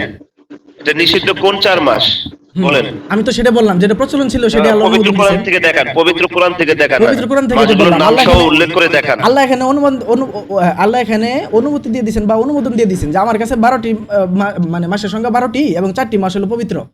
এখন পবিত্র মাস আমরা আগে থেকে জানি যে এই 4টা মাস আমাদের, সেটা আল্লাহ অনুমোদন দিয়ে দিলেন যে এই 4টা মাস তোমাদের, এই 4টা মাস তোমাদের এটা কোথায় দিয়েছে পবিত্র। অনুমোদন? ওই চারটায় যে অনুমোদন আমি সেটা না কোথায় না দিয়েছে? অনুমোদন কোথায় পেয়েছি বলতে এটা আমি আয়াত পরে বুঝলাম, আপনি আমি বুঝেন আসলে এটা আপনার বিষয়- সমস্যা। আমার কথা হচ্ছে আল্লাহ তাআলা যে শুনেন, একটা হচ্ছে মানুষের মধ্যে মনে করেন 4টা মাস প্রচলিত আছে। আমাকে বলুন তো, হযরত মুহাম্মদ সাল্লাল্লাহু আলাইহি সাল্লাম যে রোজা রাখতেন, রোজার আমাদের হিজরি ক্যালেন্ডার হওয়ার আগে তিনি কোন ক্যালেন্ডার অনুযায়ী রোজা রাখতেন? ভাই আমাকে ভাই, সেটা বলুন। ভাই আমি কোরআনের বাইরে কিছু বুঝি না ভাই, আমি না না কোরআনের না, বাইরে কিছু বুঝি না। শুনুন। কেন করে ওনার বাইরে কিছু বুঝেন না? শুনুন, আমি শুনুন, কোরআন অনুযায়ী শুনুন, আপনাকে শুনুন, আমাকে কোরআন অনুযায়ী শুনুন প্রশ্ন না, করতেছেন, আমি আমি আপনাকে হাদিস আমার অনুযায়ী প্রশ্ন করতে পারি না? আগে, এখন মনে করেন মানুষের কাছে মানুষের মধ্যে যেটা প্রচলিত ছিল সেটা হচ্ছে 4টা মাস। মানে এই যে বাকিরা ভাই লেখছে যে ভাই তুমি একা বাপ দাদার বানানো হাদিসের বিরুদ্ধে লড়াই করতেছো। ঠিক ভাই, আমার এই অবস্থা খুব খারাপ হয়ে গেছে, কারণ এখানে 3 জন মিলে একসাথেই করতেছে। আমি বলতে আমি শুনেন, যেহেতু শুনেন। প্রশ্ন করতেছি হ্যাঁ, হযরত মুহাম্মদ সাল্লাল্লাহু আলাইহি সাল্লাম দেখতেছি তো, হ্যাঁ, আমাদের শুনেন, হ্যাঁ। শুনেন। এগুলো বাদ দেন, আপনি একটা আর্গুমেন্ট পেশ করতেছেন, আপনি সেটা শেষ করতে দেন না। আপনি এখন কমেন্টে গেছেন, কমেন্টে যান। এখন কথা হচ্ছে আল্লাহ তাআলাই যে ওই চারটা মাসকে যে আল্লাহ তাআলা সম্মানিত হিসেবে নিছে বা নিষিদ্ধ হিসেবে নিছে, এটা কোরআনে কথা বলা আছে যে ওই 4টা মাসকে আমি নিছি। না, আমি এই আয়াত দ্বারা পরে বুঝছি। আবার বলে আমি ভাই আপনার বুঝ আমাকে আট করে আল্লাহ তো বলছে আমাকে চিন্তা গবেষণা করতে, আমি চিন্তা গবেষণা করে দেখলাম হ্যাঁ আল্লাহ এটা অনুমোদন দিয়েছেন। আচ্ছা, এখন যদি কেউ চিন্তা গবেষণা করে আমাকে এটার প্রশ্ন দেন, আমার প্রশ্নের উত্তর আমি দিছি। আপনি শুনেন শেখ ভাই, আমি ক্লিয়ার করে দিই একদম, আর কোনো পেশাল পারতে হবে না। শেখ ভাই শুনুন, মনে করে যে আমার বুঝে এখানে আল্লাহ যেটা দিছে সেটা মানুষের যেটা দিছে সেটা না, আপনি তাকে ভুল বলতে পারবেন না আমি ভুল কেন বলবো? আল্লাহ তো বলছে কে ভুল কে সঠিক সেটা আল্লাহ ভালো জানে। তার মানে কোরআনের মধ্যে ভুল আছে? কেন কোরআনে ভুল থাকবে? না না, কেন কোরআনে বলতে হবে? আমি তো দেখতেছি আমার চোখে কোরআনে কোনো ভুল নেই। আপনি এখানে শুনেন, সেট করতে জানেন না শুনেন, আমি একটা কথা বলি, আপনি স্ট্যান্ডার্ড এটা সেট করছেন যে আপনার ব্যক্তিগতভাবে যে বুঝটা আপনার কাছে যৌক্তিক সেটাই তো কারো মানে সেটাই তো সূরা ফাতিরের 18 নম্বর আয়াতে বলতেছে কারো বোঝা কেউ বহন করবে না, আমার বোঝা আমি বহন করব, তো আমার বোঝা আমি দিব না? আমার বুঝ নিয়ে তো আমার চলতে হবে। না এখন শুনেন, আপনি আমাদেরকে যেটা বুঝাচ্ছেন, শুনেন আপনার তরফ থেকে যেটা আপনি আমাদেরকে বুঝাচ্ছেন, আপনি আমাকে বলবেন, শুনেন, আপনাকে আপনার বুঝ আমরা নিতে আসি নাই, আমরা বুঝতে চাচ্ছি কোরআন কি বলতেছে, তাই না? আপনি আমাকে নিজের বুঝতে আপনার আচ্ছা নিজের শুনেন, বুঝতে ডিফেন্স করার আপনি জন্য আমাকে এটা কোরআন আলোচনা দ্বারা করতেছেন। শুনেন, আপনি আমাকে কোরআন দ্বারা প্রশ্ন শিয়া ভাই, করতেছেন। শিয়া ভাই সবচেয়ে আমি একটু বলি, সে সবচেয়ে বড় ভুল করতেছে, কোরআনের ব্যাখ্যা এখন সে নিজে করতেছে। না না না, যেটা কোরআনের ব্যাখ্যা আমি নিজে কোরআন করতেছি না, অনুমোদন দেয় নাই। আমি কাউকে বলি না যে শুনেন, আমি একটা তাফসীর লিখে প্রচার করতেছি না যে আমার কথাটা মানবেন। আমি বলতেছি আমি যেটা বুঝছি আমার কথাটাই কোরআনের কথা হিসেবে মানবেন না, কেউ অন্য কিছু বুঝতে পারে। সন্দীপ ভাই, আমি আরেকটু মনে করি যে আপনি যখন রাহুল ভাইয়ের সাথে আলোচনা আসছিল, রাহুল ভাই যখন আপনার সাথে এঙ্গেজ হয়েছে, আপনি কিন্তু কোরআন কি বলে সেটা আসতেছিলেন, আলোচনা সেটা নিয়ে করতেছিলেন। আপনি কোরআন কি বলে সেটার উপরে আপনি নিজে কি বুঝতেছেন, আপনি দেখেন সম্পূর্ণ আপনার গোল বুঝটা চেঞ্জ হয়ে গেছে। আপনি এখন সম্পূর্ণ আলোচনা করতেছেন আমার বুঝটা আমারটা নিলে নেবেন, না নিলে নেবেন। আচ্ছা শুনেন, আমি আপনাকে কথা বলি, আমি শেয়াব ভাই আমাকে পুরোটুকু ক্লিয়ার করতে দেন, আমি যে জিনিসটা বুঝতে যাচ্ছি। প্রথমত আমি রোহন ভাইকে শুনেন আমার কথা শুনেন না, পার্সোনাল অ্যাটাক না করুন, আমি যেটা বলি সেটা শুনুন। আমি রোহুল ভাইকে প্রথমেই এসে বলেছি যে রোহুল ভাই আমি কোরআনকে একমাত্র বিধান হিসেবে মানি, তবে কোরআনের বাইরেও যে আমরা কিন্তু প্রচুর কাজকর্ম করি যা কোরআন হাদিস দ্বারাও আমরা করি না, যেমন অনেক কাজ করি, কিন্তু আমরা সেগুলো বিধান হিসেবে করি না। আমার কথা হলো এটা, আমরা কোরআনকে বিধান হিসেবে মানবো, কিন্তু কোরআনের বাইরে অন্য কোনো কিছুকে বিধান হিসেবে মানি না। সেগুলো আমরা তথ্য, তারপরে হলো পরামর্শ, ঐচ্ছিক বিষয় বা ইতিহাস এইসব হিসেবে মানি আমি। যেমন ধরেন আমি হাদিসে পাচ্ছি হলো 4টি হারাম মাসের কথা বলতেছে ভাই। না শিয়া ভাই একটু বলুক, সে একটু বলুক, তার প্রশ্নের উপরে আমার আপত্তি ছিল, সে নিজেই এখনো ক্লিয়ার করতেছে যে সে কোরআনকে বিধান অনুযায়ী মানে, তো পবিত্র কোরআনের যে সূরা তওবার 5 নম্বর আয়াত, আপনি তো আমাকে এখানে বললো যে নিষিদ্ধ আপনি মাস, আমাকে শুনেন। ওই নিষিদ্ধ মাসগুলো তো আপনি পবিত্র কোরআনের উল্লেখ দেখাইতে হবে আপনাকে ভাই। কেন আমার উল্লেখ দেখাইতে হবে? আমার কোরআন কিন্তু তো উল্লেখ কেমন দেখানো- পর্যন্ত, শুনেন, এই আমি একটা কথা বলি। পবিত্র কোরআন কেমন আমি- পর্যন্ত নাস্তিকদের বিপক্ষে আসছে, শুনেন, বিধর্মীদের শাকিল ভাই, বিপক্ষে আসছে, শাকিল ভাই, অন্য সকল এটা বুঝার ভুল আছে, শাকিল ভাই। আপনার কিতাবকে রহিত করতে আসছে, সেইখানে আপনি এটা প্রমাণ করে দেখাইতে হবে যে ওই 4টি নিষিদ্ধ মাস আল্লাহ সুবহানাহু ওয়া তাআলা অন্য কোন একটা আয়াতে লিখছে, এবং ওই মাস আপনি দেখেন, অতিবাহিত হইলে এটা তারপর তো- আপনি কাফেরদের সাথে যুদ্ধ করতে পারবেন। দেখেন হ্যাঁ, ওই শুনেন। 4টা মাস আপনার উল্লেখ থাকতে হবে, দেখেন আমি একটা কথা বলি। আপনার উল্লেখ থাকতে হবে। এখন আপনি যদি এই 4টা মাস খুঁজতে যে অন্য কোনো বিধান নেন, তাহলে আপনার কথার সাথে কন্ট্রাডিকশন হচ্ছে। সে আপনি কোরআনে, আমি তো- আপনি বলছেন কোরআনের বাইরে আপনি কিছু বিধান মানেন না, তো কোরআনের বাইরে এই যে কোরআন অর্ধেক কথা বলছে আর অর্ধেক আপনি অন্য জায়গা থেকে নিলেন, তার মানে আপনি অন্য জায়গা থেকে বিধান নিলেন। না, বিধান কোরআনের নিইনি বাইরে তো আপনি আমি। বিধান নিলেন, আমি হয় তথ্য তাফসীর নিছি, নেন আমি বিধান বা নিইনি। হাদিস নেন। আমি হ্যাঁ, তথ্য- বা না, আলেমদের আমি কথা তথ্য নেন। নিছি, আমি আপনি বিধান তো নেইনি। নেন নাই, মানে আপনি তাহলে পবিত্র কোরআন থেকে তাহলে এটা স্পষ্ট দেখান না, 4টা মাসের নাম দেখান। আমি তথ্য নিছি, আমি বিধান নেইনি, আমি সেটা বলেছি আপনাকে। আমি বিধান নেইনি, আমি আরে তথ্য নিছি। তথ্য নেওয়া কি তথ্য নেওয়া কি বিধানের অংশ না? না, তথ্য নেওয়া বিধানের অংশ না।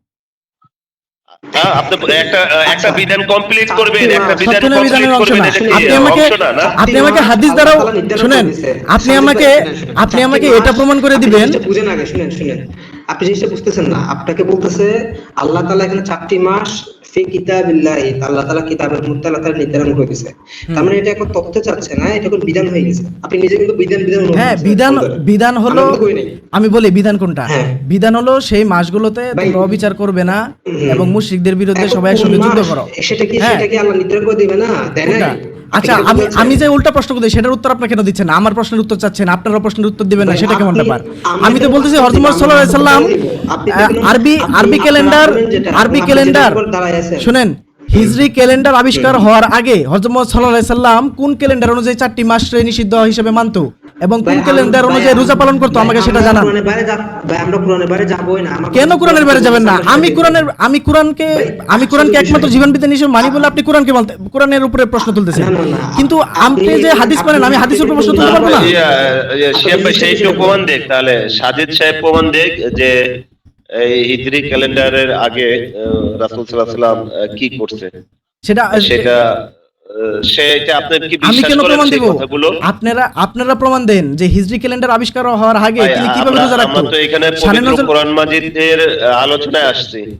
কোরআন মানে এটা- এই যে এটাই হলো আপনি তো এখন সমস্যাটা। অন্য জায়গায় পাঠাইতে পারেন না। এটাই হলো আমরা কি আপনাকে একবারও কোরআন ছেড়ে অন্য কোথাও পাঠাইছি? না, আমাকে যেমন শুনেন, আমি কোরআন মানি, আমি শুধুমাত্র কোরআন মানি বলে আমাকে কোরআন দ্বারা বুঝাচ্ছেন। আপনি নিজে কিন্তু এখানে আপনি নিজে কিন্তু প্রমাণ করতেছেন এখন যে প্যাসের মধ্যে আপনি করতেছেন, এই প্যাস থেকে বের হওয়ার মাধ্যম হচ্ছে হাদিস। না, আপনি নিজে কিন্তু একদম না। আমি কেন- শিহাব কেন ভাই, বলি? আপনি আমাকে শুনুন, সম্পূর্ণ কেন কথা আমি শুনতেছেন বুঝাই না দিই আমার। আপনাকে? কেন আমি বুঝাই দিই? আপনি আমার সম্পূর্ণ কথা শুনতেছেন না, আমার প্রশ্নের উত্তর দিচ্ছেন না, আমাকে প্রশ্ন করে যাচ্ছেন। না, আমার প্রশ্নের উত্তর দেন। আপনি বলেন সমস্যা নেই, আপনি বলেন সমস্যা নেই। আমার কথা হচ্ছে আল্লাহ তাআলা যে 12টা মাসের কথা বলতেছে বা 4টা মাস তোমাদের জন্য কি নিষিদ্ধ করা হলো বা পবিত্র মাস আর কি। তো এই 4টা মাস আল্লাহ সুবহানাহু ওয়া তাআলা তার কিতাবিল্লাহ দ্বারা আল্লাহ তাআলা বলতেছেন যে এটা তোমাদের জন্য বিধান হিসেবে কি করে দিবেন। হ্যাঁ, হ্যাঁ, এই যে 4টা মাসকে তোমাদের জন্য নির্ধারণ করে দিল। হ্যাঁ। তো এই নির্ধারণ যে করে দিল আল্লাহ তাআলা 4টা মাসকে, এখন দুটো বিষয় আসে। প্রথম প্রশ্ন আসে হচ্ছে কোন মাসগুলোকে নির্ধারণ করে দিয়েছে। দ্বিতীয় প্রশ্ন হচ্ছে আমি আপনাকে শুরুতে বলছিলাম যে মুসলমানদের মধ্যে মানে মানুষের মধ্যে, আরবের মধ্যে প্রচলিত 4টা মাসকে যে আল্লাহ তাআলা নির্ধারণ করে দিয়েছে, এটা কোরআনে কোথায় আছে? বুঝিনি, আবার বলেন। এই মাসগুলোকে আমি নির্ধারণ করে দিলাম, এটা কোথায় আছে? না, এটা কোরআনে নেই তো। নেই। তাহলে আপনি এই প্রশ্নে তাহলে আপনি এদিকে যাবেন কেন? প্রথমত আপনার কাছে তো আনসারই নেই এটা, যে ওই 4টা মাসকে যে নির্ধারণ করতে, তাহলে আপনি এটার পক্ষে নিয়ে আপনি তথ্যে যাচ্ছেন, তাফসীরে যাচ্ছেন। আচ্ছা, আমাকে একটা কথা বলুন। অপশনই নেই। আচ্ছা, আমাকে একটা কথা বলুন তো। আপনি তো আলটিমেটলি এটা প্রমাণ করতে পারতেছেন আচ্ছা, না যে ওই 4টা আমাকে একটা মাসকে কথা আল্লাহ বলুন তো। নির্ধারণ করছে। আমাকে একটা কথা বলুন তো। আমি 2টা প্রশ্নের উত্তর আমাকে দিবেন। আমি অনেক প্রশ্নের উত্তর দিছি, আপনারা মানেন নাই। আমার 2টা প্রশ্নের উত্তর দিবেন। এক, হযরত মুহাম্মদ সাল্লাল্লাহু আলাইহি সাল্লাম কোন ক্যালেন্ডার মানতো? শুনেন, আমার প্রশ্নের উত্তর দিবেন। হযরত মুহাম্মদ সাল্লাল্লাহু আলাইহি সাল্লাম কোন ক্যালেন্ডার মানতো? আপনারা যেহেতু হাদিস মানেন, আমি হাদিসের উপর প্রশ্ন আনতে পারি। আপনারা যেমন কোরআনের উপর প্রশ্ন আনতেছেন আমাকে, আমি হাদিসের উপর প্রশ্ন আনতে পারি। তারা আপনি স্বীকার করে নিচ্ছেন যে ওই না, আমি শিহাব স্বীকার ভাই, করব। তার এই প্রশ্নের উত্তরটা দিচ্ছি, এই প্রশ্নের উত্তরটা দিচ্ছি। আরেকটা প্রশ্ন। দাঁড়ান, জবাব পরে। তার মানে আপনি স্বীকার করে নিচ্ছেন ওই প্রশ্নগুলো আনসার আপনার কাছে নাই। না, আমার কাছে নাই। আমার কাছে এটাই আনসার আছে, আমি এটাই বুঝেছি যে আল্লাহ তাআলা অনুমোদন দিয়েছেন। তাহলে argument প্রমাণ পূর্ববর্তী করে। অনুযায়ী আমরা যেটা শিহাব ভাই, প্রমাণিত শিহাব ভাই, তার পূর্ববর্তী কাছে নাই অনুযায়ী। এইটা না, ভাইজান। তার কাছে নাই বিষয়টা এমন না, সে কোরআনে এই অ্যান্সার গুলো পায় নাই। ভাই এটা হলো শুনেন, মূল বিষয়। ভাই শুনেন, এটা আমার মনে প্রশ্নই জায়গা নাই। ভাই, আমি একটা কথা বলি, উত্তরগুলো কোরআনের ভিতর পায় নাই। চারটে মাস যে কোরআনে নাই, চারটা মাস যে কোরআনে নাই, এটা আমার মধ্যে প্রশ্ন। শুনেন, আপনি কি একটু আগে নিজে এক্সপ্লেইন করেন না আমাদের সামনে যে শিহাব দেখুন, ভাই, আপনি কি আপনারা জানেন না পেঁচাচ্ছেন। যে কোরআন নিজে শিহাব ভাই, পেঁচাচ্ছেন। নিজে সম্পূর্ণ কোরআনকে ব্যাখ্যা করছে, আপনি বলছেন শিহাব ভাই, কোরআন নিজে শিহাব ভাই। সম্পূর্ণ ব্যাখ্যা করছে। আপনি হ্যাঁ বলেন শিহাব ভাই শুনেন, বলেন। হ্যাঁ, আপনি পেঁচাচ্ছেন। আমি মূলত কোরআন, আমাকে যদি শুধু বলেন যে শুধু কোরআন দ্বারা উত্তর দাও, আমি সেটা আপনাকে বলতে পারবো, বুঝছেন? শুধু কোরআন দ্বারা আমি উত্তর দিতে পারবো। কই দেন না? হ্যাঁ, শুধু কোরআন দ্বারা উত্তর দিতে পারবো, কিন্তু আপনি মানবেন না, আপনি তো মানছেন না। দিতে পারেন নাই। না, আমি বলতেছি যে চারটি মাসের নাম কোরআনে নাই, আমি এটা বলেছি। চারটি মাসের নাম কোরআনে নাই, কিন্তু আমি এই প্রশ্নের উত্তর যে কোরআন দ্বারা দিতে পারবো না, এটা আমি বলিনি। চারটি মাসের নাম কোরআনে নাই। এটা না, আমার প্রশ্ন শুধু এটা না। প্রথম কথা হচ্ছে ওই 4টা মাসের নাম নাই, এবং আপনি যেটা বললেন, আপনি যে আর্গুমেন্টটা দিলেন যে কোরআনে তাহলে বাইরে যেতে হবে, আমার যেহেতু আনসার এখানে নাই, তাহলে কোরআনের বাইরে যে তথ্যটা আছে যে প্রচলিত আরবদের মাঝে যেটা ছিল, কোয়েশনটা এখানে আবার আসে যে প্রচলিত আরবদের মাঝে যে 4টা মাসটা ছিল নিষিদ্ধ মাস, ওটাকে যে আল্লাহ তাআলা কি করছে, নির্বাচন করছে, এটা কোরআনে কোথায় আছে? বুঝিনি, এটা কি আবার বলুন। আছে? আরবে প্রচলিত যে 4টা মাসের কথা আছে, ওই 4টা মাসকে যে আল্লাহ তাআলা কি করছে, নির্ধারণ করছে, এটা কি কোরআনে আছে? আল্লাহ বলে দিয়েছে। মানে 4টা মাস নির্ধারণ করছে আল্লাহ তাআলা, বললো তো যে 12টা মাস আমার কাছে গণনাকারী, মানে গণনা হিসেবে আছে, এবং এর মধ্যে 4টি মাস হলো। 4টাই মাস, ওটা কোথায় আছে? আশ্চর্য বিষয়, আপনি বুঝেন না? ভাই, 4টা মাসের নাম নাই। এইখানে শিহাব ভাই, আমি আরেকটু স্পষ্ট করে দেই, সাজিদ সাহেব সম্ভবত তার জ্ঞান এখনো খুলতেছে না এই বিষয়ে। সে বারবার একটা আয়াত পড়তেছে, 36 নম্বর আয়াত তওবার, যে 12টা মাসের ভিতর 4টা মাস তার কাছে পবিত্র। এখন এটা আল্লাহ সুবহানাহু ওয়া তাআলার কাছে, চিন্তা করেন, এটা আল্লাহ সুবহানাহু ওয়া তাআলার কাছে। আচ্ছা এটা শুনুন না, সে আমি বলে যেটা যায় যে বলেছি তোমাদের এটা তোমাদের অলরেডি, কাছে বা তোমরা কি করে, আমি শেষ করি, প্রশ্ন শেষ হয় নাই তো ভাই। এখন কথা হচ্ছে, মানুষ কি করছে, মানুষ কি আকীদা রাখছে, বা মানুষ কি পালন করছে, কোন মাস পালন করছে, সেটা তো আপনার কোরআনে থাকতে হবে। বা আমি না, এখন কেন কোরআনে থাকতে হবে ভাই? 2025 সালে আছি। কি একটা বিশেষ অবস্থা করে শুরু আমি শেষ করেছেন করি কোরআনের ভাই। উপর? হয় নাই তো? কেন কোরআনে থাকতে হবে? এক মিনিট, আমি 2025 সালে আছি। তো আমি যখন পবিত্র কোরআন খুলবো, এই আয়াতটা পড়বো যে সূরা তওবার, যে 4 মাস নিষিদ্ধ করছে। এরপরে 36 নম্বর আয়াতে যেয়ে গেলাম যে হ্যাঁ, 4 মাস আসলেই নিষিদ্ধ। এখন কোন 4 মাস, এটা আমি কার থেকে ব্যাখ্যা নিব? আমার কোন 4 মাস জানার দরকারই নেই ভাই। কেন? তাহলে আমি মূলত আমি একটা কথা বলি, শুনেন শাকিল ভাই, নিষিদ্ধ থাকবেন কিভাবে? শিহাব ভাই আপনি হাসবেন না, নিষিদ্ধ থাকবেন। শিহাব ভাই আপনি হাসবেন না, যুক্তিপূর্ণ কথা বলেন। আচ্ছা, রাহুল ভাই মনে কিছু বলবে, 1 মিনিট সবাই। আমাকে, আমি আসার পরে আমাকে প্রশ্ন করতে দেয়নি সবাই নাই, একটু থাইল্যান্ড থাকেন। আমাকে চাপাচ্ছেন, আমাকে তো প্রশ্ন করতে দিলেন না। সঞ্জিত ভাই আমি একটু কথা বলি। আপনি যে হ্যাঁ, বললেন ভাই। শেষ কথাটা যে ওই 4টা মাস আপনার জানার দরকার নাই, হ্যাঁ, আসলে এটা আপনার জানার দরকার আছে। কেন জানার দরকার আছে? কেননা তার পরের আয়াত, যেটা 37 নম্বর আয়াত, সেই আয়াতে আপনাকে এটা জানতে বাধ্য করে দিয়েছে। কেন? আল্লাহ বলছে এই মাসে আগে পিছে করার কাজ করলে কুফরির মাত্রা বৃদ্ধি পাবে।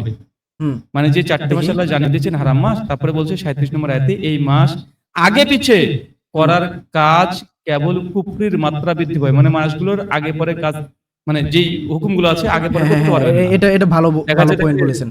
এটা জি, রবিউল আউয়াল জি, মাসে জি। কোন মাসটাকে হারাম করেছে, জি, আপনি ধন্যবাদ জানার আপনাকে। দরকার নাই যে আপনি শাল মাসে করবেন, তাহলে জি, এটা জি। কুফরি পাবে, কুফরি হ্যাঁ, হবে ভাই। জি, তাই জানাটা ধন্যবাদ। আপনার জন্য বাধ্য। হ্যাঁ, জি ধন্যবাদ আপনাকে, এটা একটা ভালো পয়েন্ট দিয়েছেন আমাকে। তাহলে আপনি দেখেন, কোরআন থেকে আপনি কিছুই শিখতে পারতেছেন না, একা একা। না, আমি কোরআন থেকে অনেক কিছু শিখতে পারছি, আপনারাই শিখতে পারতেছেন না। না, না, আমি এগুলো কোরআন, বলতে হবে না, শাকিল ভাই, আমি দাঁড়ান, দাঁড়ান। শাকিল ভাই, আমি আপনি কোরআন কি পড়ে, আমার argument-টা আপনার দিয়ে হচ্ছে না? আমি দিয়ে দিই। আমি শেষ নুকতা একটা দিয়ে দিই শিহাব ভাই। উনি তার মানে কোরআন থেকে অন্য জায়গা থেকে তিনি যাচ্ছেন, তার বুঝ অনুযায়ী যেতে চাচ্ছেন, ঠিক আছে, অনুমোদন দিচ্ছেন। তো ভাই আমরা কোরআন থেকে আমরা হাদিসে চলে যাচ্ছি, আমাদের কোনো সমস্যা নেই, ঠিক আছে ভাই। আপনার ওই বুঝটুকু আমরা নিয়ে আমরা হাদিস থেকে আমরা দলিল না, আপনাদের তো আমি বলিনি যে আপনারা হাদিস মাইনেন নাই করেন না, আমি মানি না, আমি সেটা বলছি। তাই তো আপনার সঙ্গে ভাই, আপনার সঙ্গে আমাদের কোনো মানে এই বিষয়ে কোনো কথা কিন্তু আমি একটা মানে এখন আপনি রোল ভাই, নিজে আপনাকে একটা আমি বললেন, প্রশ্ন যে করতে আসছিলাম, আমাকে প্রশ্নটা কি করতে দিবেন? এখনো কিন্তু করতে দিলেন না। আচ্ছা, এবার আপনার প্রশ্নটা করেন সঞ্জিত ভাই। এই শিহাব ভাই, আমরা অনেকক্ষণ ওনার সঙ্গে কথা বললাম, ওনার একটা কথা আমরা শুনিনি। হ্যাঁ, আমি আপনাকে প্রশ্নটা করতেছি। আমি আমার প্রশ্ন করতেছি, আমি আপনার একটা ভিডিও আমার সামনে এসেছিল, হ্যাঁ, তো ওই ভিডিওটা আমি পেয়েছি হইলো এইচবি টিভিতে। সেখানে 2 বছর আগের আপনার কথা ছিল। তো সেখানে আহলে কোরআন গোষ্ঠীকে ওয়াশ করছেন আপনি। তো সেখানে আপনি বলেছেন যে মুসা আলাইহিস সালামের যে বিষয়ে যে হাদিসটা, সেই তাকে যে সেই পাথর যে তার কাপড় চোপড় নিয়ে দৌড় দিয়েছিল, তো সেই হাদিসে আপনি বলেছেন যে আমরা বিশেষ করে যারা কোরআনকে অনুসরণ করে তারা বলতেছে যে এখানে ইমাম বুখারী তো মুসা আলাইহিস সালামকে উল্লঙ্ঘ করেছে। তো তখন আপনি পরিপ্রেক্ষিতে বলেছিলেন যে ইমাম বুখারী মুসা আলাইহিস সালামকে উল্লঙ্ঘ করেছে, সেটা যদি তোমার কাছে অবৈধ মনে হইতে পারে, লজিকহীন মনে হইতে পারে, তো আল্লাহ তাআলাও তো কোরআনে সুন্দর করে আদম আলাইহিস সালাম এবং হাওয়া বিবিকে উল্লঙ্ঘ করেছেন। আপনি এই কথাটা তখন বলেছেন। তো এই কথাটা এই ভিডিওটি আমার কাছে আছে। তো এই কথাটা বলেছেন, আপনি আমাকে একটু দেখিয়ে দিবেন যে আল্লাহ তাআলা কোথায় আদম আলাইহিস সালাম ও হাওয়া বিবিকে উল্লঙ্ঘ করেছেন, এটা আমাকে একটু দেখিয়ে দিবেন। মানে ওই আয়াতটা দেখতে পাচ্ছেন? জি জি জি, এটা একটু দেখিয়ে দিবেন যে কোথায় আল্লাহ তাআলা হাওয়া বিবি এবং আদম আলাইহিস সালামকে উল্লঙ্ঘ করেছেন। আচ্ছা, রাহুল ভাই, আচ্ছা সে কি তাহলে আকীদা রাখে যে তারা জামা কাপড় পরে আসছিল, পোশাক সৌন্দর্য, সেটা পরের কথা, আগে তারা রুহুল ভাইকে এই দুনিয়াতে করতে যখন দেন। রুহুল ভাইকে একটু প্রশ্ন আপনি উত্তরটা একটু দিতে বলেন দেন। আপনি এই বিশ্বাস রাখেন কিনা হ্যাঁ, কোরআন যে অনুযায়ী আমি রাখি যে মানুষ- তাদের, হ্যাঁ, কোরআন অনুযায়ী আমি রাখি যে তাদের আচ্ছা ঠিক আছে, আপনি খুলেন ভাই, ঠিক আছে আপনি সূরা আরাফের 20 নম্বর আয়াত খুলেন তো, 7 নম্বর সূরা 20 নম্বর আয়াত, সূরা আরাফের 20 নম্বর আয়াত। আচ্ছা, আমি কিন্তু আপনি সেখানে রেফারেন্স দিয়েছিলাম, আমি কিন্তু পড়েছি, আমি দেখাচ্ছি। অতঃপর শয়তান বলেন। তাদেরকে প্ররোচনা দিল যাতে সে তাদের জন্য প্রকাশ করে দেয় তাদের লজ্জাস্থান, যা তাদের থেকে গোপন করা হয়েছিল, এবং সে বলল, তোমাদের রব তোমাদেরকে কেবল এই জন্য এই গাছ থেকে নিষেধ করেছেন যে তোমরা ফেরেশতা হয়ে যাবে অথবা তোমরা চিরস্থায়ী অন্তর্ভুক্ত হয়ে যাবে। হ্যাঁ, পড়লাম। কি বুঝলেন? কি বুঝলাম? এখানে কোথায় লেখা আছে যে আল্লাহ তাআলা তাদের উল্লঙ্ঘ করছেন? আপনি একটু প্রমাণ করে দেন। লজ্জাস্থান এটা কি বলছে? এটা হ্যাঁ হ্যাঁ, একবার পড়েন। তারা উল্লঙ্ঘ হয়েছে এটা শিওর, কিন্তু আল্লাহ উল্লঙ্ঘ করছেন এটা কোথায় পেলেন আপনি? তো এটা কার হুকুমে হলো? এটা হুকুমে আপনি বলতেছেন, এখানে তো শয়তানের প্ররোচনা হয়েছে, শয়তান উল্লঙ্ঘ করছে। হ্যাঁ, এখানে তো শয়তান উল্লঙ্ঘ করছে, আল্লাহ কিভাবে উল্লঙ্ঘ করলো? এখানে যে অতঃপর শয়তান তাদের কুমন্ত্রণা দিল তাদের লজ্জাস্থান প্রকাশ করার জন্য, যা তাদের পরস্পরের নিকটে গোপন রাখা হয়েছিল, হুম আর বলল তোমাদেরকে তোমাদের রব এই গাছের নিকটবর্তী হতে যে নিষেধ করেছে তার কারণ এছাড়া আর কিছুই নয়। হুম, দেখেন দেখেন কি বুঝলেন? এটা আমি বুঝলাম যে শয়তান তাদেরকে প্ররোচনা দিয়ে উল্লঙ্ঘ করছে, আল্লাহ তো করেনি। আপনি তো আল্লাহর উপরে এলিগেশন তুলছেন। না না না, এই জন্য তো বলি, এই জন্য বলি একটা আয়াত নয়, আর একটা আয়াতে চলে যান, ঠিক আছে? জান, এখানে এখানে যে শয়তান কুমন্ত্রণা দিয়েছিল না, এটা আল্লাহর পক্ষ থেকে হয়েছিল। এবং এখন আপনি সূরা তহার 121 নম্বর আয়াতে চলে আমরা। হ্যাঁ সেটাও আমি পড়েছি, আমি দেখাচ্ছি। সূরা তহা 121 নাম্বার, সূরা তহা 121 নাম্বার।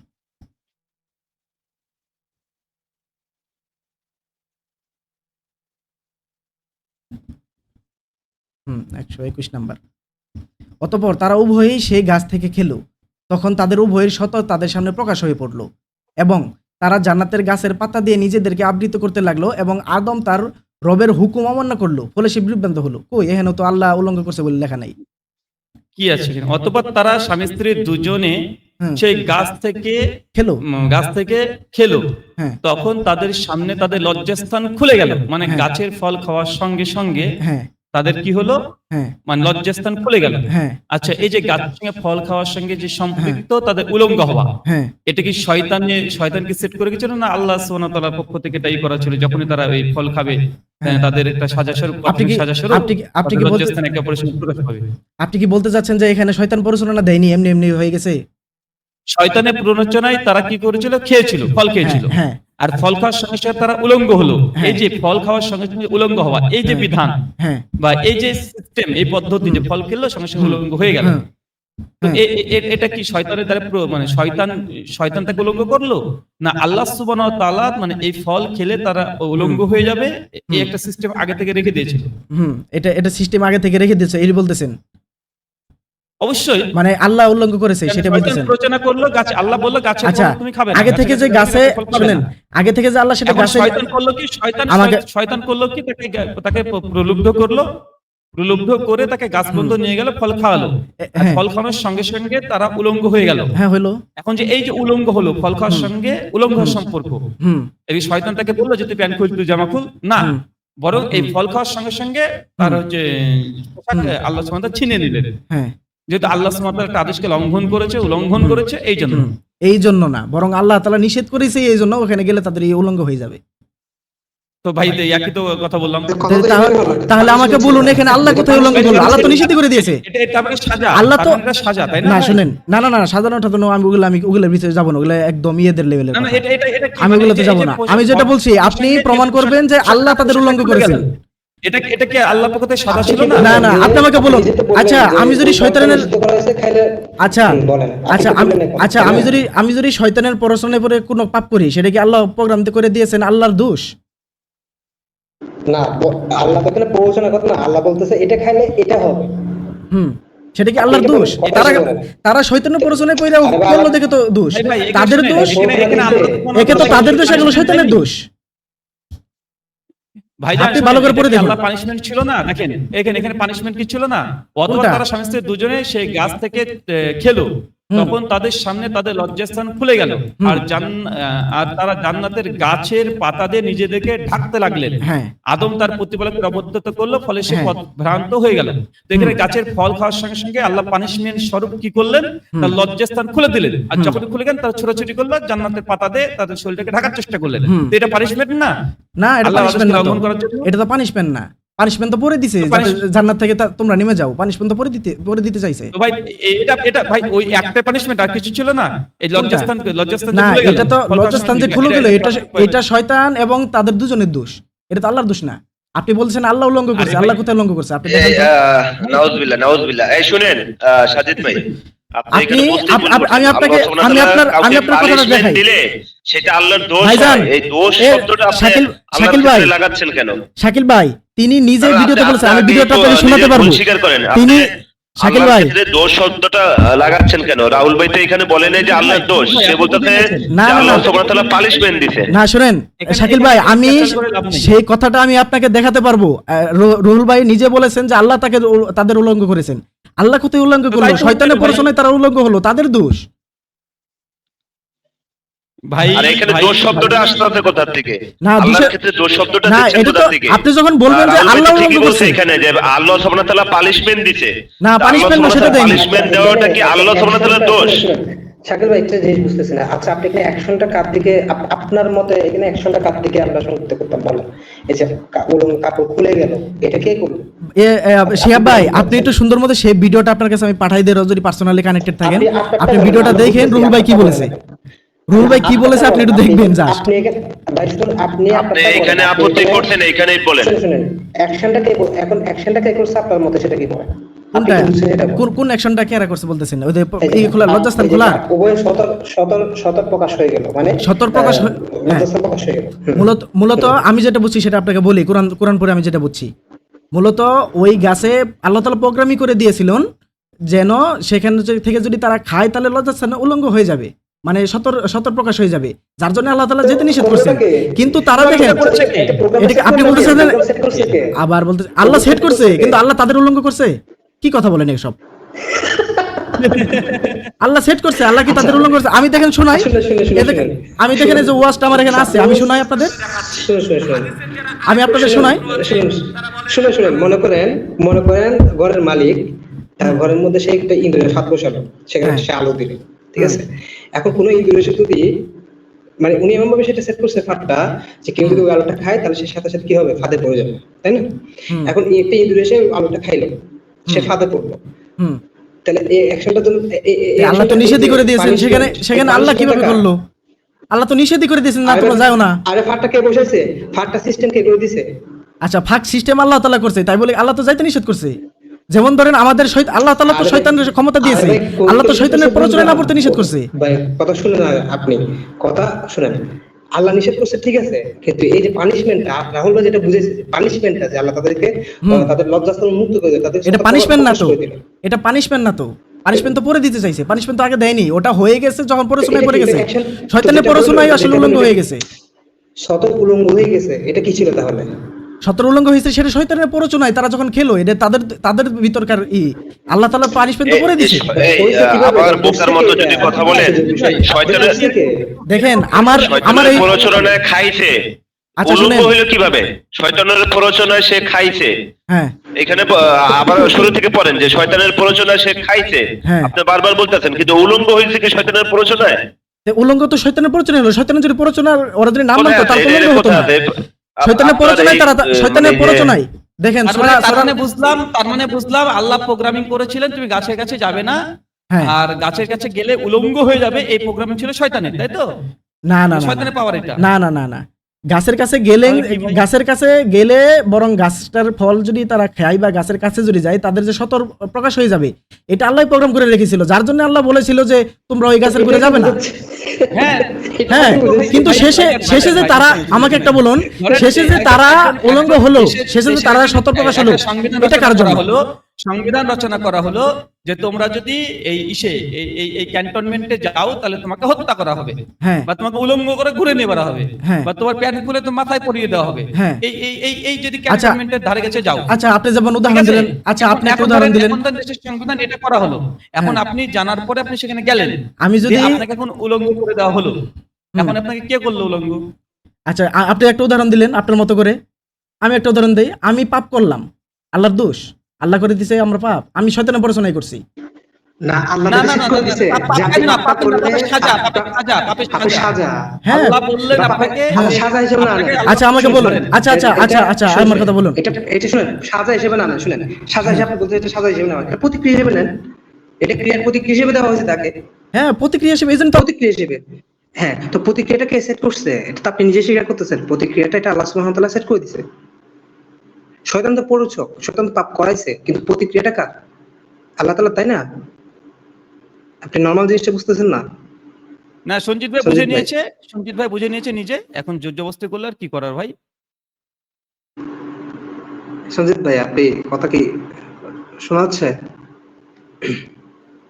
দেখেন আচ্ছা রাহুল ভাই, আপনারা একটু কথা বলেন, আমি একটু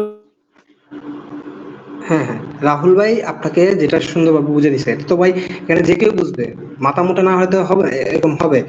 শুনেন, কত হচ্ছে, একটা হচ্ছে পানিশমেন্ট, আপনার তথ্য দিয়ে যদি আমরা আগাই, এটা হচ্ছে পানিশমেন্টটা কি? সেটা হচ্ছে যে তাদেরকে জান্নাত থেকে বের করে দিছে, ঠিক আছে? আরটা হচ্ছে যেটা আপনি নিজেই আমাদের সাথে একমত, যে আল্লাহ সুবহানাহু ওয়া তাআলা যে তোমরা যদি এই কাজটা করো, এই পাপের প্রতিক্রিয়া হিসেবে এটা তোমাদের হবে, যেটা আপনি নিজেও আমাদের সাথে একমত। তো রাহুল ভাই যেটা বুঝেছে যে আল্লাহ তাদেরকে কি করেছে, উলঙ্গ করে দিয়েছে, কি হিসেবে? তাদের ওই কাজের প্রতিক্রিয়া হিসেবে। তো এটা তো শয়তান তাদের প্ররোচনা দিছে, কিন্তু কাজ ঘটেছে কি আদমের কাজের প্রতিক্রিয়া কি দিছে? আল্লাহ সুবহানাহু ওয়া তাআলা যেটা সেট করে দিয়েছে, সেই প্রতিক্রিয়াটা তার সাথে হয়েছে। তো এটা তো আলটিমেটলি আল্লাহই করছে, তাই না? পাপের ভাগীদার আপনি, প্ররোচনা করছে শয়তানে, কিন্তু প্রতিক্রিয়াটা কার? এই যে সিস্টেম ম্যানেজমেন্ট যে ঠিক করে দেওয়া হয়েছে কেন, মানে